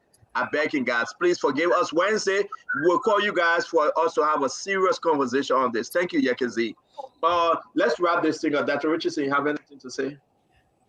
So we're gonna bring in this other guy into the studio as well. We're gonna work on it because people texted me saying, "Would not be a good thing to have both of them, just for the safety?" But we'll work on it. We'll discuss it and see what is. But it will be big on Wednesday. Somebody doing something on the side. We'll see who's who. But go ahead, Dr. Richardson. You want us to do the closing of the show? Yeah, I think I have like 2 points to make. First, I want to, acknowledge that UNICEF had the International Children's Day today. I think it's a good start. However, I think they should empower, our legislators to make laws and implement laws to protect children in the country. And then I also want to just say that, one of the things that I took away from Twe and Nambit's interview today was Liberia is rich. We have ways of increasing our revenue, like the maritime. There's very few countries in the world that can say that they have a maritime operation such as ours. I think he said that we're second in terms of ranking. And we also have beautiful landscaping. And if we have a great leader or a president like Alexander B. Cummings, you will see how he can utilize outside of the box thinking to make Liberia a more deserving place for all Liberians. When I say more deserving, I mean we'll improve the quality of education. That is very important to Mr. Cummings. Healthcare will also be improved. Many studies have been done about healthcare system. It's the matter of just doing more of a preventative care that's going on, because people die from common things like typhoid in the country. He's also going to work to improve our economy. Again, there's a lot of low-hanging fruits around in terms of the economy. You can basically just put out hotels or natural sleeping places at different natural landscape places like Padawi in Bon County and our different waterfall sites. So if you vote October 10th for Mr. Cummings, you definitely will be voting for a more deserving Liberia for everybody. Thank you. Thank you very much, Dr. Richardson. A wonderful show, great program. We appreciate everyone joining us.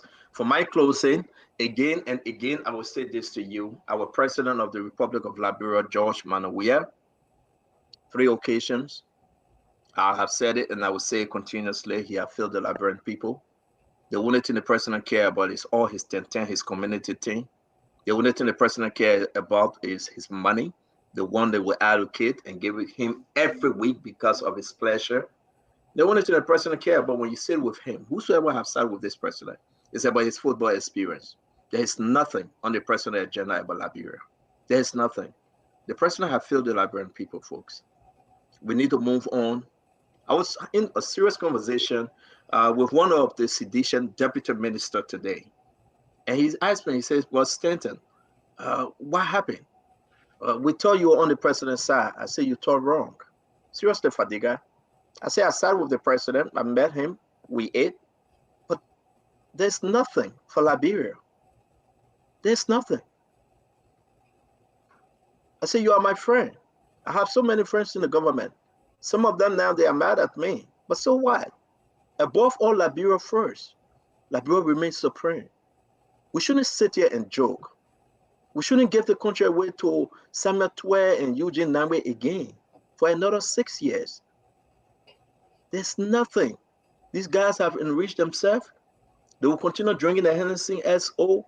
They will continue going with all the community thing, and they will be the same old while Liberia goes 6 feet under. We need a better leadership. For us to sleep better at night, we need a change in government, a peaceful democratic process.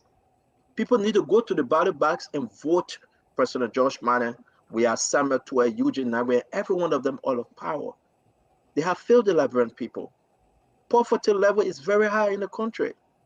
Young women, they've been abused every single day, every night.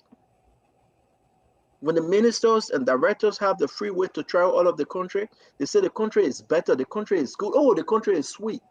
They don't know the suffering, the pain they have caused for the Liberian for the next 10, 20 years to come. Liberia need to be fixed. Liberia deserves better. So we say this every single day. They can go up, they can come down, they can insult us, they can say anything they want to do. Our focus is to change, which is to come. Because Liberian will look up to the hills where come at their help. Their help comes from God alone. And God will bring that better leader. God will transform our nation. I don't know what's happening tomorrow at the Liberian National Police Station, but they are calling for Gloria Muslim Scott and some of her family members. Folks, we have asked that the team of journalists need to be there. This is scary. This is very, very special. And I don't know why they're calling her, whether they will book her, we don't know. Whether they're just calling for her for some explanation, we don't know. But Liberians, get ready. We need to keep our eyes open, and we need to know what's happening with the Liberian National Police, while Gloria Muslim Scott, the former Chief Justice, former National Election Chair, former Senator, former Minister, appear tomorrow. We need to follow through with this story. May God bless us all and keep us. It will be wonderful as we host Bwama Kambara, former Minister of Finance, tomorrow as our guest. We want to welcome every one of you to join us and have a wonderful, wonderful evening. Fagon, you are muted, Fagon. Yeah, I got something to say. In fact, actually, I got a breaking news I need to share in the chat room real quick. The Vice President for Administration, the Vice National Chairman, for Administration, I'm forwarding it now into the chat room of the ALP, has resigned. And you will see his letter, discussion room right now, Stanton. And I'm saying it, that many other resignations are expected shortly. He just resigned tonight, and I can assure you, almost 80%. I want you to wait because of knowing that we got to read it. I just don't want people to say that Fagon. We're going to go straight to Councilor Lamela. He closed. Then when it's uploaded, then you can speak on it. On my own team. I just gave you the breaking news. Okay. I will close on my own team. With the Motorcyclist Union, I bear witness because I was there. Motorcyclist Union cannot be established in last year, March, and then in April, and you come and talk here, even though you were inviting. I dealt with those people. I was appointed to work with them, and I work with them. And I said it to your ear. That association was created by Koji to offset the National Union. As you can see, the United Nations is recognizing them tonight. Now, we go to, I'm also pleased to announce to you all that there will be an endorsement coming from the victims of extrajudicial killings. They are going to endorse Joseph Newman Barker. They will be led by mainly the families, most of the families of the 8 murder auditors. And they will be asking Joseph Newman Barker to do everything to give them closure. So again, I'm announcing that it will be led by most of the families of the 8 auditors, all the victims of extrajudicial killing. Last but not the least, there are individuals in my county, Stanton, after Mana Bishop had gone and pledged the support to CDC, they are hoping that Unity Party will not field candidate or the alliance. I wish to make it clear. If Unity Party and the alliance does not have a candidate, we'll find candidate. If you pledge your support to CDC, do not come to the people of Bomi for vote. You were one of those who gave our 14 million to the Indian people. You have no vote in for me. Now that you are with the CDC, let this message go to Alexander, Alex Tyler, Madam Bishop, and what I understand them to be doing right now. It's not going to happen in our country. We fight to the last.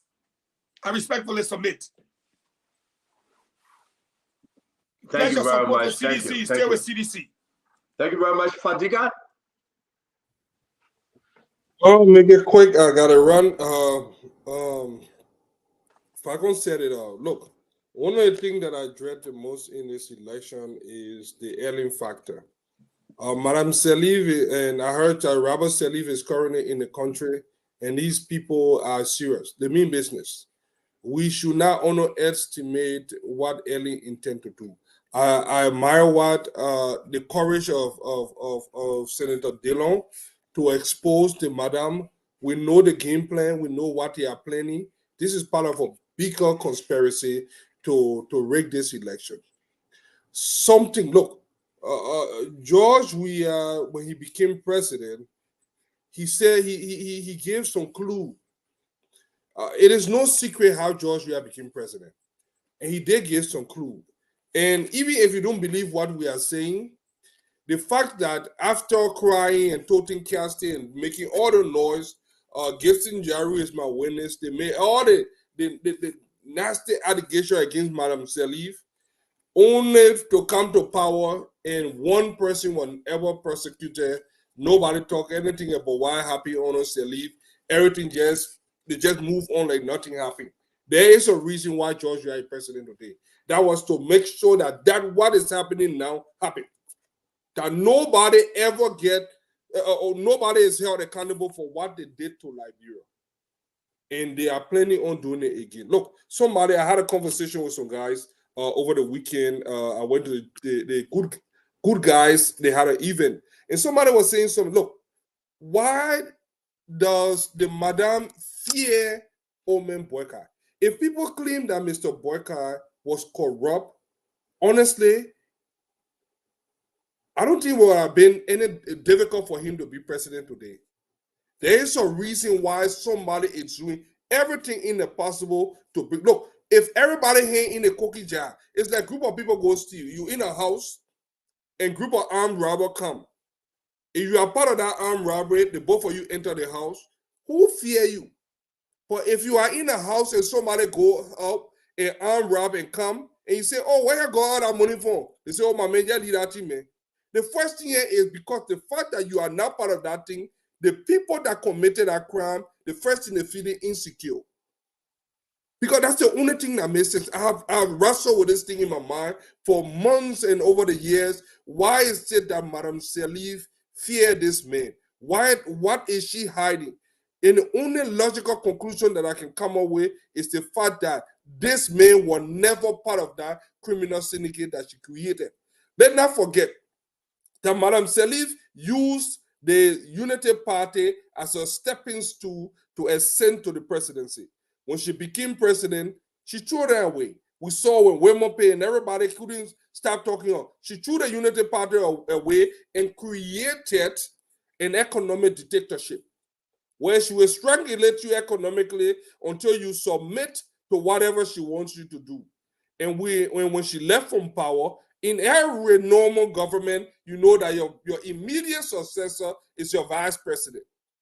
But somehow that did not happen in the case of Liberia, even after she did some good work in that country. So we know the game here. There is an alien factor, and I'm surprised that Mr. Cummings is whining and dining with this woman.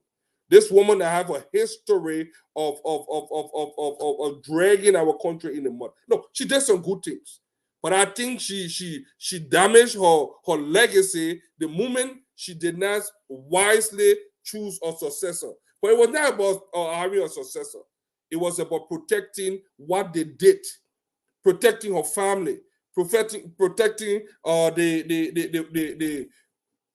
Prime Minister of Liberia, Robert Saliv. And who is Robert Saliv working with now? Who is he advising? Mr. Cummings. And that scares me. I believe Mr. Cummings, there was someone that I once believed in, but the fact that I see him getting close to the Saliv it making me to cringe, and I feel disgusted by the fact that this man that came under the mantra of clean hand will now be trying to enlist himself as one of the protector of people that ran that country down the drain. Ellen Sirleaf will have a day. The Sirleafs will pay for what they did in Liberia. One day it will happen, but we should ensure that she doesn't put her foot on the scale this time during this election to tip the balance of power. And that is what I want to end with, and this is what I want to be fighting for. Thank you very much, Fadiga. We appreciate you. We give Fadiga a long time. I want my Jake Gibson and I mean at the same time. Lord. You're just collaborating at ANC. But you're just going to join the people now. You see it? Collaborating already. I will be You sure know what? because Something is very scary though. This is true that some people then going by way of, to collaborate. You are right, Fadiga, and we got to keep our eyes open on this. They are already talking about that collaboration. Go ahead, Councillor. So I will be brief because we are really pressed for time. I don't really understand why people make Mr. Sirleaf to appear like like a magician or like a wizard or somebody who controls the public opinion in Liberia. I don't share the view that she controls the public opinion in this country. If she's that unpopular, I don't think anybody should fear her supporting anybody, because then it means that that person doesn't win easy because she's that unpopular. But for you guys to make it appear like she is this what's the greatest prophet in the Bible? She's that kind of person who can just change anything. Muhammad? No, in the Bible, Muhammad in the Bible. I will call a piece out tomorrow. Muhammad in the Bible. Hey God. No, I'll ask you a rhetorical question. That was the greatest prophet. That's what I heard him say. He said in the Bible. Okay, I ain't going to say that Muhammad. Yeah, go ahead, Councillor Lamy. Yeah, so let me come to the finance minister's collaboration comment. will be sweet. The finance minister's comment. I think what we need to do about the finance minister's comment is we need to break it down to the people in the country such that they understand that he said nobody's suffering. Let's forget about that poverty thing, because maybe when you say they lifted people out of poverty, people may not really understand what you're talking about. Everybody in the country should hear that Mr. Twer said that nobody's suffering in the country. Everybody got it good. And if people believe that that's the truth, then fine. Then they deserve to stay in power. And we should all be supporting it. In fact, we should even be having elections now. If there wasn't an economic downturn in this country, if the economy of the country wasn't so bad, we shouldn't even be debating the issue of who will become president next. I doubt that we're going to be even opposition candidates, serious opposition candidates, running against Mr. Weah right now. But because of the situation we are currently in, that's the reason why there is a relatively big field of candidates. Not as big as they used to be before, but there are going to be minimum 4 to 5 serious candidates that will be in these elections. And what happens on October 10th will determine where the country goes. For me, for many people listening to us tonight, the belief is that the best person to move this country forward is Councillor Gonglo. Stanton said, whoever comes to power has to make sure they prosecute these people, otherwise that person will appear like a failure. We'll tell you tonight that within our very first year in power, when Councillor Gonglo comes to power, the very first day, the rule of law will be the major thing. Going after people who have betrayed the public trust will be the major thing. People who drive on the wrong side of the road, whether you Speaker of the House, you President pro tempore, you whatever you are, people who drive on the wrong side of the road, they know that they will know that there are consequences for breaking the traffic rule. The traffic rule doesn't say when you're riding a convoy, you can drive recklessly. Even the fire trucks are not supposed to drive recklessly. Even the police people are not supposed to drive recklessly. We enforce those laws. And nobody will say there will be political reasons why we won't do it, because we'll not be beholden to any one group.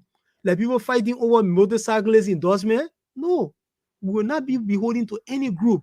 So we'll enforce the laws without fear or favor, and the Liberian people will thank us for it. Thank you very much and have a good night. Thank you very much. And you know what? You are quite correct. Let me say this. Was it yesterday? Yesterday was Father's Day, right? Yes. So let me share this short story real quick. We'll bring in Gibson and Mo Ali will take us home. And we were on the phone, and this, I would say this. JMB will call everybody to wish them Father's Day. He did that, and Fagon was on the phone, and we squeezed JMB. I know Fagon don't want me to say it, but again, he committed. He committed. He said for persecution. He committed. Fadiga will try reaching out to you, but you are busy. He committed. And we need to hold our political leaders to what they say. We need to get them on paper. And I say it. Councilor Gonglo said that to me. First thing he said, we would do it. I think I overheard comments making the same statement when he appeared on one-on-one with the CEO. And we'll reach out to him again for us to have that statement again. And we'll repeat these things here on our network. That they will persecute Samuel Twe for all the money he has stolen from the Liberian people. Not only Samuel Twe, Samora Wodokoli, Eugene Nawe, they will even have the president to book, and they will make a statement that they will go after them. They will confiscate their properties if found guilty by the law. And we have a counselor on the show. And the Liberian people need to embrace this statement, grab it, and believe in it. And if a leader promise and they failed up to deliver, that leader should be removed in the first term. That the next election, we should remove them. And that's what I believe in.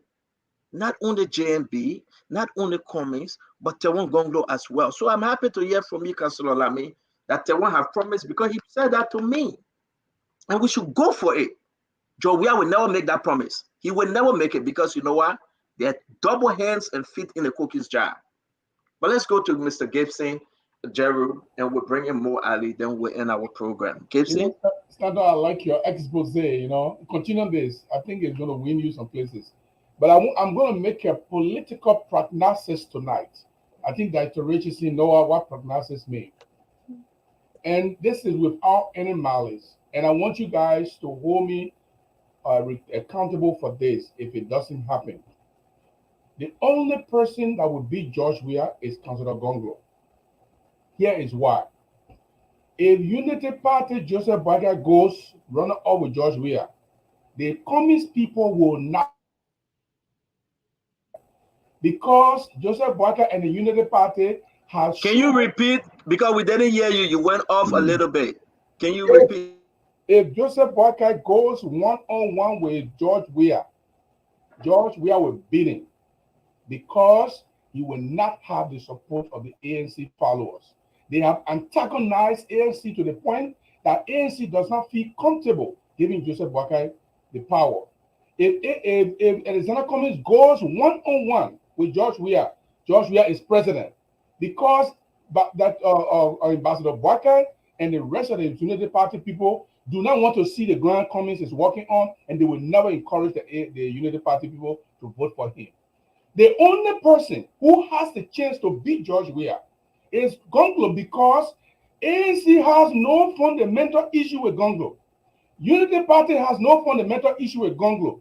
If Liberian people go to the pool and forget to cast their ballot for Gonglo and vote for either Cummings or Joseph Boakai, George Weah is president of Liberia. Thank you very much. That's my closing. But you forgot, though. You know that Mo Ali have not closed yet. Yeah, I know. All right, Mo Ali, go ahead. Mo Ali, let me provide another panacea. Mo Ali, go ahead. So, I will lay 2-3 issues to rest very quickly. I've just got the proof, in fact, that this particular guy that called to disprove John Kenyon is in fact a CDC guy, because somebody just sent me a message and say, oh, you know, we were 3 guest speakers at the induction ceremony of the guy who called second to dispute John Keyon. And you know the 3 guest speakers? Minister Nathaniel McGill, Representative. You guys can hear me? Frank Safoko. You're hearing Bo Ali? Okay. Minister Nathaniel McGill, Frank Safoko, and himself. In fact, Minister Nathaniel McGill promised the guys that he will put them in the national budget. I told our whole group, and wait, John was right when John said they were formed last year by the CDC to antagonize them. John is in Buchanan with his leadership on the invitation of CRS, which is organizing a workshop for usage. So that with that whole group, that CDC group, you're through them away. You know, I will go to something else, and I'll come to this man last. I'm reading the front page Africa headline here tonight, and it says, despite promising 1 million jobs, Finance Minister admits that only 24,000 jobs were created by the government in 5 years. Propos admission. But then Samuel 12 went on to say that in their illusional second term, they will create 500,000 jobs. For 5 years, almost 6 years, 24,000 jobs. That I even doubt. Because Samuel 12 was squeezed to the war today, and everything he had to say was lie. But I like the way Lami put it.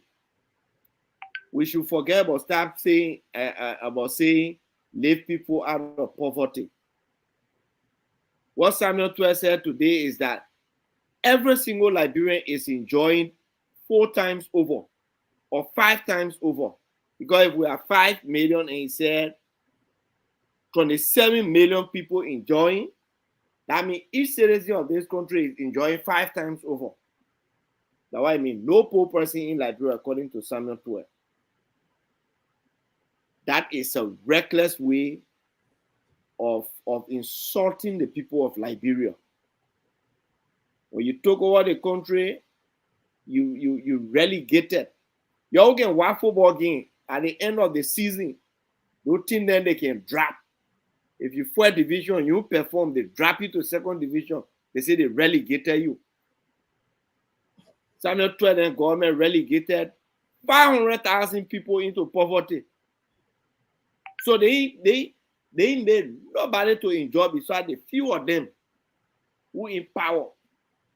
Every day they break, they get out, they go to Jamaica resort, they enjoy the whole day. They're not working. That's the reason why the government can be report. That's the reason why the president, for 5 years, he called a speech for every one of us. The only time he talked to us that when State of the Nation address, because at the time where the Constitution said they want you forced to do it. The Samuel told them to put Lala together, they go talking. We don't believe nothing what Samuel taught today here at Eugene Nangbe. Every day they can lie. And the interesting thing is, both of them are my former bosses, so I know them inside outside. And what was Samuel tried to find out, even though he sent me Grand Crew, Eugene Nangbe was Secretary General of UP, we work together. So that one a not strange thing. My man Gibson, I don't hate Mr. Cummings. If Mr. Cummings were to go to a 2nd round with Josh Weah, Mr. Cummings will not call me to talk for him. I will start campaigning for him. Because I know he's way better than Weah. If Teron Gonglo goes to 2nd round with Josh Weah, he will not call me to say campaign for me. But guess what? We may not even have a 2nd round. We are hitting target for 1 round. And today, in the meeting with the lawmakers, by the way,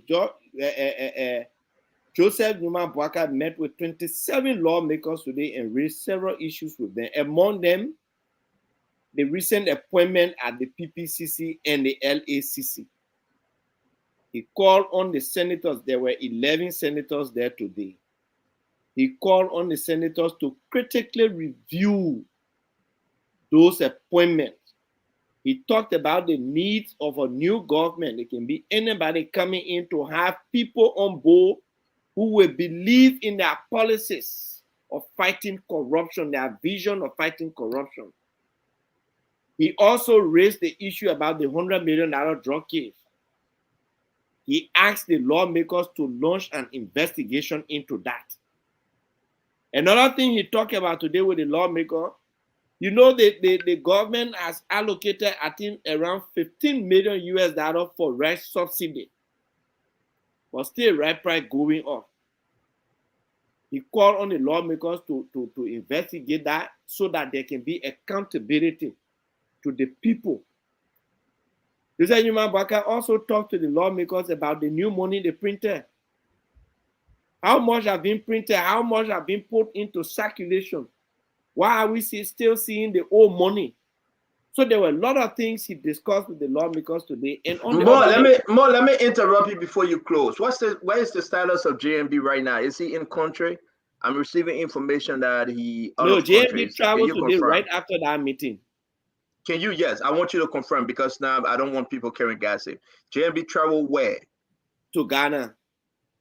Okay. For how Ghana long? For can you disclose the mission? Just if you can go in deep. JMB will be meeting with business people, and you'll be meeting with international partners and some partners in Ghana and from the sub-region. Okay. We'll be there for 4 days and we'll be back on Thursday. So JMB left the country today for 4 days to engage business folks and other foreign leaders, and will be back in Liberia on Thursday. That's the confirmation. That's what we're hearing from you. Yes, it's a confirmation. Okay. Thank you very much. I just needed to put that because. And so, Gibson, if we truly are tired of Mr. Wuya, there should be no saying because you and myself argue, or because the ANC president myself argue. So, because of that petty argument that we have in here, then we would rather see George Weah goes back to damage the country. My brother, you will not even have the opportunity to sit on the platform again to argue because there will be no country to argue about.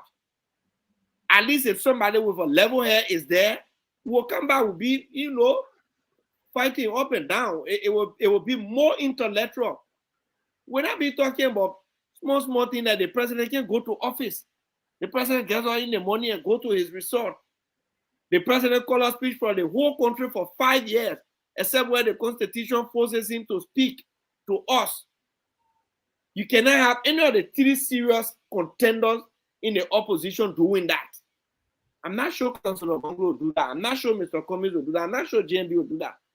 And lastly, anybody who gets there and refuses to audit this current government and prosecute people, even if that JMB, who can tell you every day will be the first rebel in your government or in your hand. I don't know if I work in government. I like the private sector. So thank you, Eugene Nambe and Samuel Twe. They lied to us today, and we'll continue to flag the lies that they did to the Liberian people today. Thank you. Thank you very much, guys. A wonderful program, man. We hope to see you guys tomorrow because we're going to be having Boyman Kamara, former finance minister, on the show. Don't forget Eugene Lami Fagon. We have his show starting on Wednesday. Again, it will be 11 a.m. American time, Eastern time, to 1 p.m. In Liberia, it would be 3 p.m. to 5 p.m. And Eugene Lami Fagon. We have, what are you laughing for, Mr. Jerry Gibson? They may have a show starting Wednesday. You got a problem with that, Gibson? The comments, somebody say my head big and shaking. That's what I'm laughing about.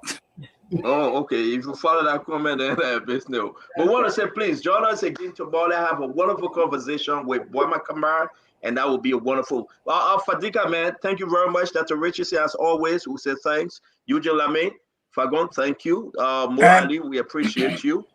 What you say, Fagon? No, don't forget to bring your new motorcycle association again. Yeah, Wednesday evening we have the Motorcycle Association. They were founded last year, April. I can't understand that. Last year you were fun, but people say wait 2017 we were doing But our you yourself will endorsement. say now, yeah, you know motorcycle union from For me, where I believe, 2016. honestly speaking, I believe the first guy. I think the second guys, they are troublemakers. I think that's what I believe. But it's that's true. me. That's Last me. year I time they form you. Yeah, Please, Yeah, man. they think got to do with George Manuel we are Koji then try to find their own group because they know that it's rough. But look They at know the that man it's who rough, sent bro, me Ali. the man who sent me the message. The man who sent me the message, he said the three guest speakers at the program, one at Frank Foucault, one at Nathaniel McGee. Oh. And they are, So all of them go to the same place. But yeah. man, but we gotta talk about Miguel though. Miguel, something is happening. Is he losing Gibby? Or what really happened? I know all the other guys left. But Ali, are you in Liberia? What are you hearing about Miguel and Gibby? Is Nukwe winning over Miguel or something is happening because of the name George Manawia? What's happening? What are you hearing, Mo? Real quick. So what we're hearing is that initially Miguel thought he was going unopposed, but there are two guys who are putting up stiff resistance now. Bala Zeze from the lower Magibi end and one Reverend Giddens. There are many people we call who talked about Reverend Giddens and Bala Zeze. We even spoke with the Rawa Tappers Association, the president, and the guy said they have agreed not to support Nathaniel McGill. Thank God, man. And that they were campaigning against him. So is it 12 on now? Because the show finished, to pull the man out. Because the show finished, to pull the man out. But seriously, though, Fagon, Maggie, that's our man. You know, naturally, Maggie is cool. If CDC had Maggie today, they were going to be moving very strong. But because they lost Miguel, and I'm hearing that Miguel go to the president house, they can keep him outside for 2-3 hours and say the president will see you tomorrow, if it is true. But let me say this to you, Fagon. What's going on with your man? That's your own brother, Miguel. I'm hearing different story that he's losing gradually in Magibi, especially upper Magibi, you know, and help me understand. Is he still fighting a good fight with the name George Manawia attached? Can he distance himself from that name? I can answer that question in full force tomorrow because the time here will not permit me, but I can tell you this. Who is the front runner in the Magibi election? Everybody will tell you it's McGill. Is he moving faster than all the other people? Yes, I can tell you that. But why did he decide to go underground? It's because of, again, when you go to campaign, the protest say, when you can't hear, toy or unto. Don't touch your way at all. Yes. And so because but it's hard though. Fagon is very difficult. That Maggie cannot separate himself from Joea. It's hard. You know that. It will be a very tough battle that Maggie separated himself from Joea. CDC will go after him. Well, I will tell you this though. Right now, no candidate, real good candidate, who's campaigning, whether it be McGill, Sir Joseph, who, brother, follow their speeches. They barely mention CDC name. You care CDC to the people, you are losing. I am telling you now. If they don't mention CDC name, do they mention Joea name? Because I told you telling us that. I'm saying to you, Joea or CDC, that is city. Do not call that name the other people. They probably tell you if you can't try your thing here, talk it. Most of them always say, since we voted for CDC, you see CDC ever come here? President, we are even know us. If you can't talk for yourself. We hear that here, you will go. By the way, are you aware that Moneyback, Clarence Moneyback's letter is running mate today? I saw it that he's selected running mate, but I wanted to bring that up because it's important for us to call Clarence. I know he always come here anyway. Who's that running mate again? That's a lady, right? Grace Kwan. Who is Grace Kwan? Former superintendent of Monserrado. Jesus is a carpenter's son. We will have that story tomorrow. We will discuss. I remember Grace Plan. Grace Plan. We will have that story tomorrow. Something is just not playing. And we've got to wait for Taiwan on a running mate too. What's going on with Taiwan? No, you know what? I want to hear men go. Then it come tomorrow, then we'll talk. But you know, I will tell you guys the reason why Clarence Moniba is contesting. Maybe if we're discussing it, and maybe if he's on the show, I want to confront him with it. I don't want to be like gossip. There's a reason why he's been forced into the race. There is a reason. Not really contesting because he wants to contest for the presidency. It's all a ploy to undermine JMB. It's a ploy to undermine JMB. The thinking is that we'll put Moniba in the race. Moniba will be able to take some votes from JMB in Lofa. Especially from the youth.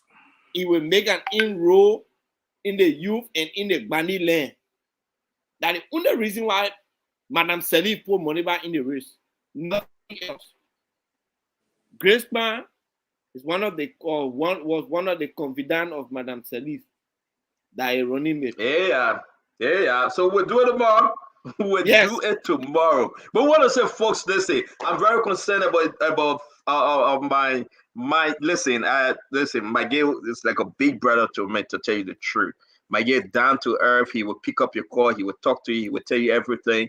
But since my girl got into the sanction issue, and Fagon, you're right, maybe he going on the ground not to show anything, because if people say you come here with Joe, we have business, then you must forget this thing. But I hope it help him. And, I hope it help him. Let's have a discussion on Miguel tomorrow. Let's see exactly if he's winning. We'll send the guys up there. We got somebody assigned with Miguel. We'll bring them on the show. But it's scary. You know what you about to do for me tonight, Stater? Mm-hmm. I want you to do something for me tonight. Jack Kugo, Grace Pani, and Posai, you eat, I eat. La Diro. You see what will come up. And the woman there, you eat, I eat. She and four. The representative from Nuku Town. Wow, the half hour go now. But thank you guys. We want to say thank you. Let's bring in Magic. Magic, thank you. Take the show away, Magic. We want to appreciate every one of you. Have a good night. Yes, sir. A special one from the CEO, stand with the spoon. And your boy, Friday the South. Okay, folks. On the another great edition of the program, Spoon Talk, right here for you guys. We've been live on Spoon 107.5 FM, Fabric Radio 101.1 FM, and a Super FM 95.5. Stand with the spoon. We've also been live on Spoon TV Live, on the Super TV Live, Fabric TV Live. We've also been live on YouTube as well. So the invitation is yours to join us tomorrow, same time, same station. We'll be back here for you guys. Until then, my name is Prince Hamon, alias DJ Magic Finger. Have yourself a wonderful, God bless night from my end. Bye bye.